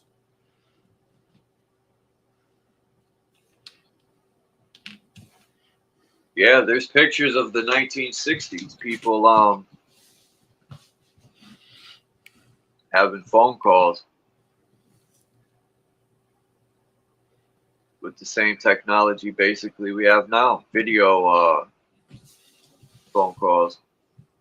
So Like there could be a crack in this technology. Maybe when this is being introduced, we have a chance for the ones that are old souls, I don't know, star beings or whatever, they're able to share some of this stuff. You know, I know we are getting closer, if not already in the age of Aquarius, you know, with the air. So some people might be presupposed or designed to have advantageous being more of an air being opposed to more grounded. You know, why do we have terms like different ages? You know, would we actually have the written work if we had this technology back then? Probably they wouldn't have never written things. You know, I think they had it, this technology. Yeah, I'm with you. Yeah, it could be machinery too, yeah. Electricity, all that. Mm-hmm. You know, people play with the ideal of a 10-day a week with the Ceres or Cyrus, I think it's called Ceres. I think a lot of the native, the African tribes used to follow that. Who's to say that maybe we come from somewhere else and we've experienced somewhere else and now we're here on Earth? You know, again, that's using my imagination a little bit, but sometimes when I hear about it, I'm like, it does resonate. I just can't prove it to myself. And even if I could, how would I explain that to Charles or to anybody? You know, I think could be from somewhere else. Yeah, the flat Earth globe ideal could literally just be a distraction. You know, who decided to gut this place? You know, they cut all the Titan trees down. They gutted this place. You know, all them crystals and metals that are in the ground are there for a frequency. They're there for a reason, I think. And we're just taking them all out. Probably screwing up the whole frequency that's created. Everything plays a part in this whole thing we call life. Even the animals. We study animals, they all, you know, they didn't go off path. I think we did. Mm-hmm. And I don't mean we're animals, but like earlier, you know, obviously if you live with animals, you're going to be like an animal. You'd be animalistic. But what we call civilized, is it, or is it uncivilized? Well, that's a term coined on us, calling us civilized citizens. You know, we could literally be what's called the beast, or in a form called the beast. You know, the human part.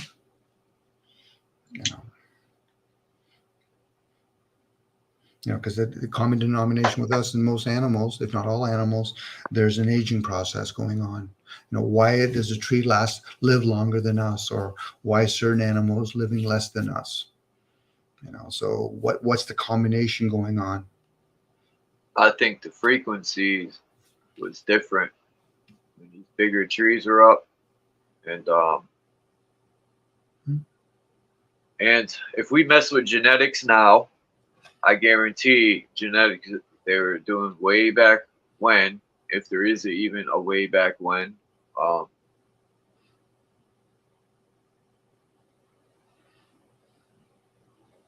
Forgot what else I was going to say. Smoke that herb, man. Got my brain thinking a million things. I love what 18's saying. I could break all that down. The dry land, is it flat? Well, it's rocky, it's foothills and all that. So people have to remember the word earth just means dry land. Nothing new under the sun. What about beyond the sun? Right. We quote things, but we never go inwards and say, okay, but what happened if there's other terminology that we're missing and we're not asking different kinds of questions and then listening? When people say questions, I listen to it. I'm like, okay, so I wonder why that person's not going beyond just what they read in a written work. Nothing new under the sun. Okay, so why didn't they say the moon? Flat earth. Okay, dry land. Okay, the 7-headed dragon. It's like when people talk about Jesus. He took away the sin. Yeah, he took up the sin. Biblical story, sin's waiting at the door. What is Lilith? Was she lying to Eve when she said, did God say so? What do you mean? Because your husband wasn't talking to God. He was talking to Lord God. That's a possibility. We should entertain words, entertain ideals, Now, unless a person says, well, Dom, you're not going to go beyond nothing but the earth. Well, then no sense of speculating anything else, because I don't think of any human being that I'm aware of that's gone up high enough to confirm one way or another whether or not this surface is flat, round, disc shape, or whatever. And comparing it to NASA is a waste of energy. NASA's a waste of fucking time. Sure it is. Hey, put it this way. If I lie to you a couple of times, at least more than once to you, no matter whatever comes out of my mouth, you shouldn't even give me any airtime. So for NASA, no, NASA has their own agenda. NASA got people looking up. I just want to say real quick, instead of us looking under the water and for other land outside of here. Mm-hmm.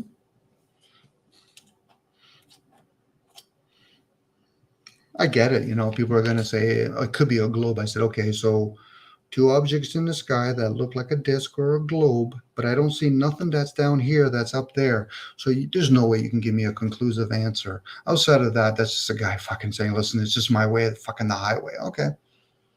But last time I remember, your way still came from the highway, right?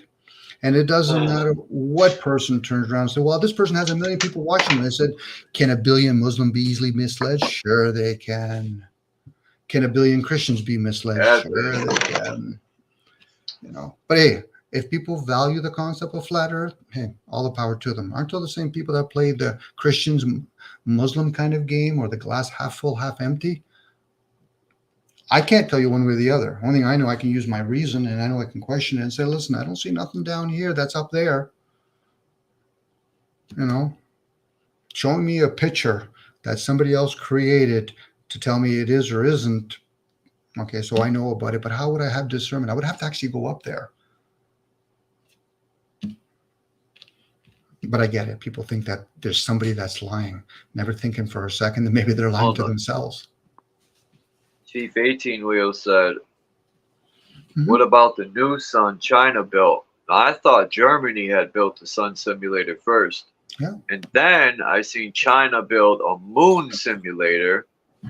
So why are they building a moon simulator? Are they going to replace the simulator that's already up there? So right? true. I've heard people talk about those 2 objects in the sky could be projection from another landmass.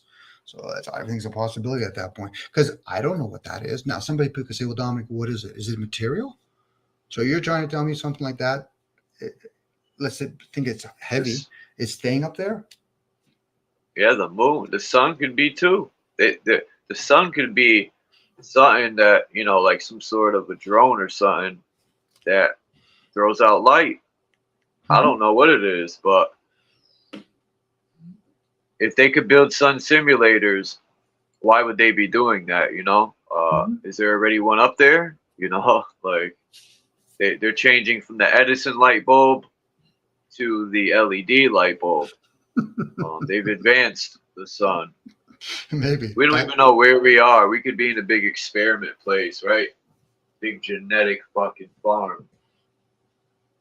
We could be, Charles. Yeah, I could lean towards that story. You know. But for a lot of us, whether when we're younger and as we get older, or some people just are aware of it, no matter what age they're at, most people just don't question those things. Most people don't even question why they're working for fiat currency. How it's set We have up. to. We need to survive. Well, see, but isn't that the illusion? Do we? How many of us could truly say, I can eat money? I get the caveats to it, the details such as, can money supply some of our needs or our bling bling or our wants? But for more times than not, money's of no use.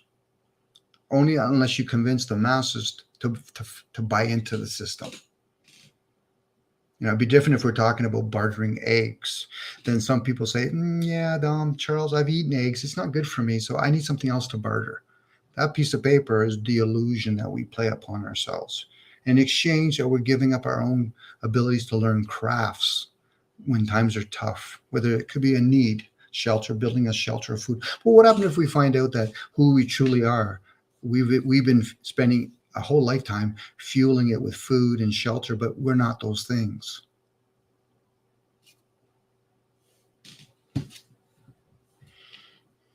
You know, a person fasts long enough, they'll understand what a person that's dependent on any sort of drugs or something else, they'll understand, geez, I've been addicted to food all my life then. Sure you have. Yeah. Good luck breaking the habits now, especially when you're around other people's energy. We get pulled by other people's energy, whether we're aware of it or not. If you hang around enough people that are full of fucking shit, we're going to pick up that same energy. That's gluttony. Eating 3 times a day you think's healthy, but I think that's gluttony. Yeah, it isn't. Now, it depends on the activity. If me and you are working, you know, we're draining our energies a lot by doing certain kinds of manual labor or some thinking labor. We might, for some of us, might need to replenish our bodies. Remember, not all of us. There's certain people that might need 2 apples a day. I might need only 1 apple a day. You know, this goes back to knowing oneself, our bodies, our emotions. You know I eat like a gluttonous. I make everything into a meal. I was eating ice cream. Mm-hmm. You know, I cut meat out of my diet, but then I'm eating ice cream, cheap oatmeal, and all this. And then I watched this guy, and he points out a lot of like stuff in the ingredients. And he goes, if you're buying something, and you know, it should say, like, if you're buying like oatmeal, it's gonna have that bad sugar and this and that. So, you know, you're better off getting real sugar. First of all, getting oats, the oats for your oatmeal that have no, you know, like bleach stuff and all that stuff they do, additives and chemicals they use. Like ice cream, who knows what they put in that stuff? Does it even melt? Yeah, some of it don't. Mm-hmm. You know, McDonald's. I bought an ice cream sandwich and it didn't melt. Yeah. It was there the next day on the ground, Dominic. Yeah. I said, man. It wasn't even a name brand kind either. It was from one of those cheap, like, dollar stores. I'm like, man, Save-A-Lots, where the food's cheap. I stopped going to them a long time ago. I remember years ago, I used to eat French fries from McDonald's. And one time I watched one of those videos and they were showing how certain foods from mom and pop restaurants and McDonald's burgers would, you know, decompose, but the French fry never moved. I'm like, what the fuck is that doing inside of me? Yeah. A Big Mac the guy put it in a jar. It took like 2 weeks or a month before it started to really, I'm like, man, I remember fruit. If you didn't eat fruit quick, before like the 5th day, it was already bruising and starting to rot. Now fruit, man, you put it in the fridge, it'll last weeks, probably more. And it's like, man, this food ain't good. What are they doing to it? So, you used to only be able to buy fruit seasonal. Shit was seasonal growing up. Now you get strawberries in fucking December, January. Mm-hmm. And what does that do to us? I know a lot of us, well, most of us, have gone away from the whole ideal of different days with different colors of foods. Different nations used to eat different types of food. Now we're all moving around. So that could play a lot of havoc on our vessels. I've studied things, and I've even practiced a little bit about fruitarian. But unfortunately, I made my fruits into like meals. Like I was just joking with mine there. For me, two peaches, damn, I could eat 6 in a row. Because my wife used to say, Dom, eat some peanuts then, slow down that natural sugar, because I'm going to get a rush. Growing your own food, you connect with the land more, and the plants. I think, like, I wonder about putting the seeds in your mouth. If plants will grow to your genetics, and find, like, people say the plants will grow to heal you. It'll find stuff that is lacking in your body, like minerals and stuff, and it'll grow to. Mm-hmm. And if that's the case, like I've always said, trees are already very remarkable plants, just the way they're built and what they can handle. Plants are amazing. Well, the whole earth itself, because a lot of us, we don't see the roots. We're seeing what comes above the ground, but I can only imagine what's, I'm pretty sure a lot of people have done studies and finding out how the roots and how all that works when you plant a seed and then it grows like, roots. Again, that's the unknown again. We see the known part, but what about the unknown part? The feminine part, the part that we never see, that earth, Gaia.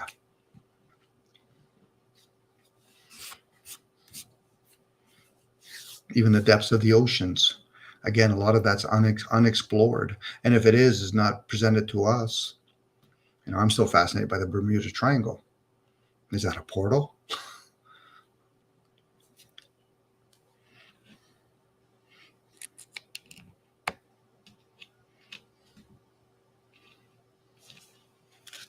This is a great build. I'm gonna end up ending the live in like 15 minutes. Okay. Sorry, Charles, if I went on some tangent, went different direction. My apologies if we did. No, I'm glad you were cooking today, because I got baked, and sometimes I go live every day. So if I have a chance where I don't have to talk and someone's cooking, I get to listen, learn something, and not, always have to talk, be the center of attention. Well, I'm glad Sophia in mind and a bunch of other people came up. I get tired of hearing myself personally. Yeah, but you have a lot of good stuff to say. I thank you, I guess. It's like I'm only parroting what I've heard other people probably shared. Like I said, I've listened to a lot of audio when I've gone to sleep, so I don't know what my subconscious is taking in. So sometimes I hear myself and I'm like, fuck, am I channeling? Oh, well, regardless, I'll hear myself.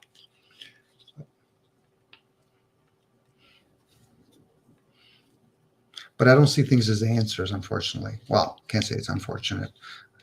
You said you sleep with tapes playing. People used to tell me not to sleep with the TV on. And, it makes me wonder what these TVs were really, in the MK Ultra experimentations they did by using, they tried it by repeating the same stuff every day at the same time. Then they did it by radio, and then the other experiment was the TV. So it didn't matter if you use you know, said it to someone every day like church does every week, or the TV repeating it, or a radio, it still does the same effect. And if you repeat, like George Bush said, you know, in my line of work, we have to repeat things over and over and over and over again until he said the truth sets in. But no, until the lie set in. The lie becomes the truth if you repeat it enough times. Well, it is their version of what they call truth. You know, it's kind of like me and you talking about the elites, and we might not agree with what they're doing, but from if me and you were standing in their position, it would be business as usual. So there's some validity. How do I explain it? When people probably have had this experience where they're driving and then all of a sudden they had this like brain fart and they're like, where was I the last 5 minutes? The subconscious mind is always learning. So if you go to sleep listening to podcasts, it's going to mimic that. It's going to learn it. No different if you go to sleep listening to like drama or some kind of crisis in the news, it's going to serve. This is the thing. The subconscious is there to serve. It's not there to distinguish the difference. It's the conscious mind, the awakened mind that does the judging. And usually when people judge, they'll say, well, I like that car. I said, that's a judgment. No, it's not. Sure it is. You've got off your perch and you made a decision. You've decided to go with your likes. No different. You know, my dad used to teach me at a young age, Dom, you have to observe both the sweet and the sour. Because if you don't, you're going to be very blindsided in one area and over favoring in the other side. So the people that, you know, and there's some people that probably have this ability, I've heard about it, where if something was inspired to be written, you should be able to put a book underneath your pillow then. Because whatever gave that information, it was just using the medium, using a human being to write it or to speak it. This is why the oral speech was more engaging than the written work, because you have to use more receivers when you're listening, or in this case, hearing other people. Think about children. They're using their imagination when they're hearing a story. And how much does imagination serve a purpose? But people usually condemn it by saying, he's fancy, he's using his imagination. Well, how did we get TVs? How did we get all this technology? You know, people that rap, for example, I'm just using that particular genre of music. How many of them actually are doing, what's it called? When you're doing visualization or people practicing their vocal cords. You get some people with a deep voice. It's going to be a totally different game when they're doing the beatbox opposed to somebody else that they have to mimic it with an instrument. You know, but it's still a craft. Hence the word craft. You know, whether it's country, I like all kinds of music, so it doesn't really matter which one it is. It could be Bollywood music, as far as I'm concerned. But I get it. This is where we're at. And then people, even when they listen to, I'm choosing again rap, do people literally listen to the lyrics? Are they listening to the background tones in the music? They do that with movies. How many people are truly observing the background, like a shark movie in a movie Jaws, like dun dun dun dun? What is that actually doing to the psyche? When it makes you cry. Could be. Yep. Some music, they'll put it sad. It does. Like if you turn the fucking commercial off, like the sound, you turn it down and watch it, it doesn't have the same effect as with the volume on, because the music and all that is messing with your molecular structure, the sound. Yeah, you know, this is why we have like Baroque music. Baroque music is soothes the soul. It's one of the better musics to listen to if you're studying something, for example.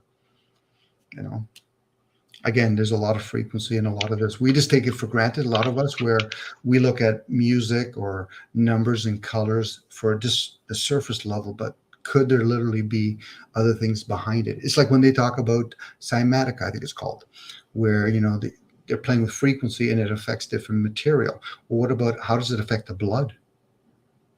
You know, instead of just bottling a bottle of water and saying, I love you, what happened if they did that to blood? Yeah, that's what I was thinking. Or that's gold. why I wanted to get blood and throw frequencies at it and see if cymatics will come up, like, or what'll happen to it on the molecular level. Yeah. And if it's your blood, for example, how much more? Yeah. you know, opposed to it's somebody else's blood. You know, people probably have that ability. You hear about those stories where somebody does an organ transplant and next thing you know, they're getting their memory of the other person. That could just be a person that has that ability. Doesn't mean we all can have that ability. Like I use the example, I can't run like Usain Bolt, no matter how much I fucking try to practice running. I'm better off just admiring his craft. You know, but a lot of people, that goes back to, I want to be able to do it. You know, for me to hold a beat doesn't work. I can appreciate beats, but I can't hold a beat. Huh.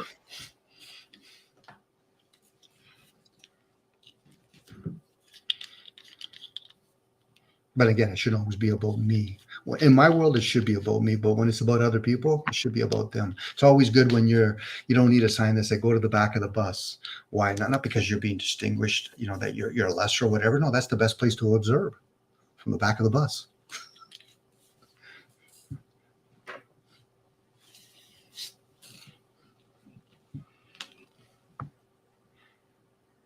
Mind's Eye. Chief 18 Wheel said, yeah, where'd the chat go? He said, okay, Dom, save some of that for next build. Next build. Sorry, Chief. I'm still trying to build I'm still trying to construct my foundation. But yeah, I know what you're saying. But thank you, by the way, Chief. But again, I think he said earlier, yeah, when you have, He was being sarcastic. of course he is, but I love him for doing that. When you're supplementing your kids, yeah, you're going to have to be more caught up in the whole ideal of Federal Reserve and all that. No different if you have a company of thousands of people that you're being responsible for. I'm just bringing it to the simple foundation that fiat currency was initially introduced for the betterment of bartering. The elites do that. We think the value should be in obtaining fiat currency. No, it should just be solely for bartering purposes. You know, because I can't go to any grocery store and say, listen, I'll change your all your lights. Give me some grapes. It doesn't work that way unless I run a business. So I get that, you know. But along the way, we've lost a lot of skills that are important, such as food and shelter. And we don't demand our governments, I don't care what government it is, to make those things staples. You know, food and shelter should be a staple. That's just me talking, but obviously people can capitalize on that and make it a profit. Maybe I'm being too idealistic in those particular topics.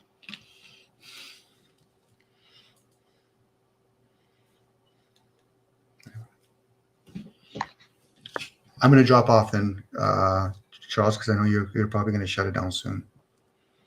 All right, Dominic, thank you. Oh, thank you too, Charles. I appreciate it. Coming up. Yeah. Ciao, my friend. Peace, Dominic. This is a good build. Dominic is always dropping jewels and gems. I'm gonna have to go back and listen to this again. But yeah, this is a fire build. Peace to everybody. Mind's Eye. Salama. Dominic. Marcel. And who else came up?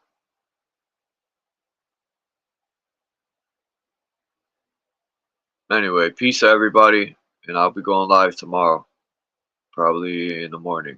I'm out.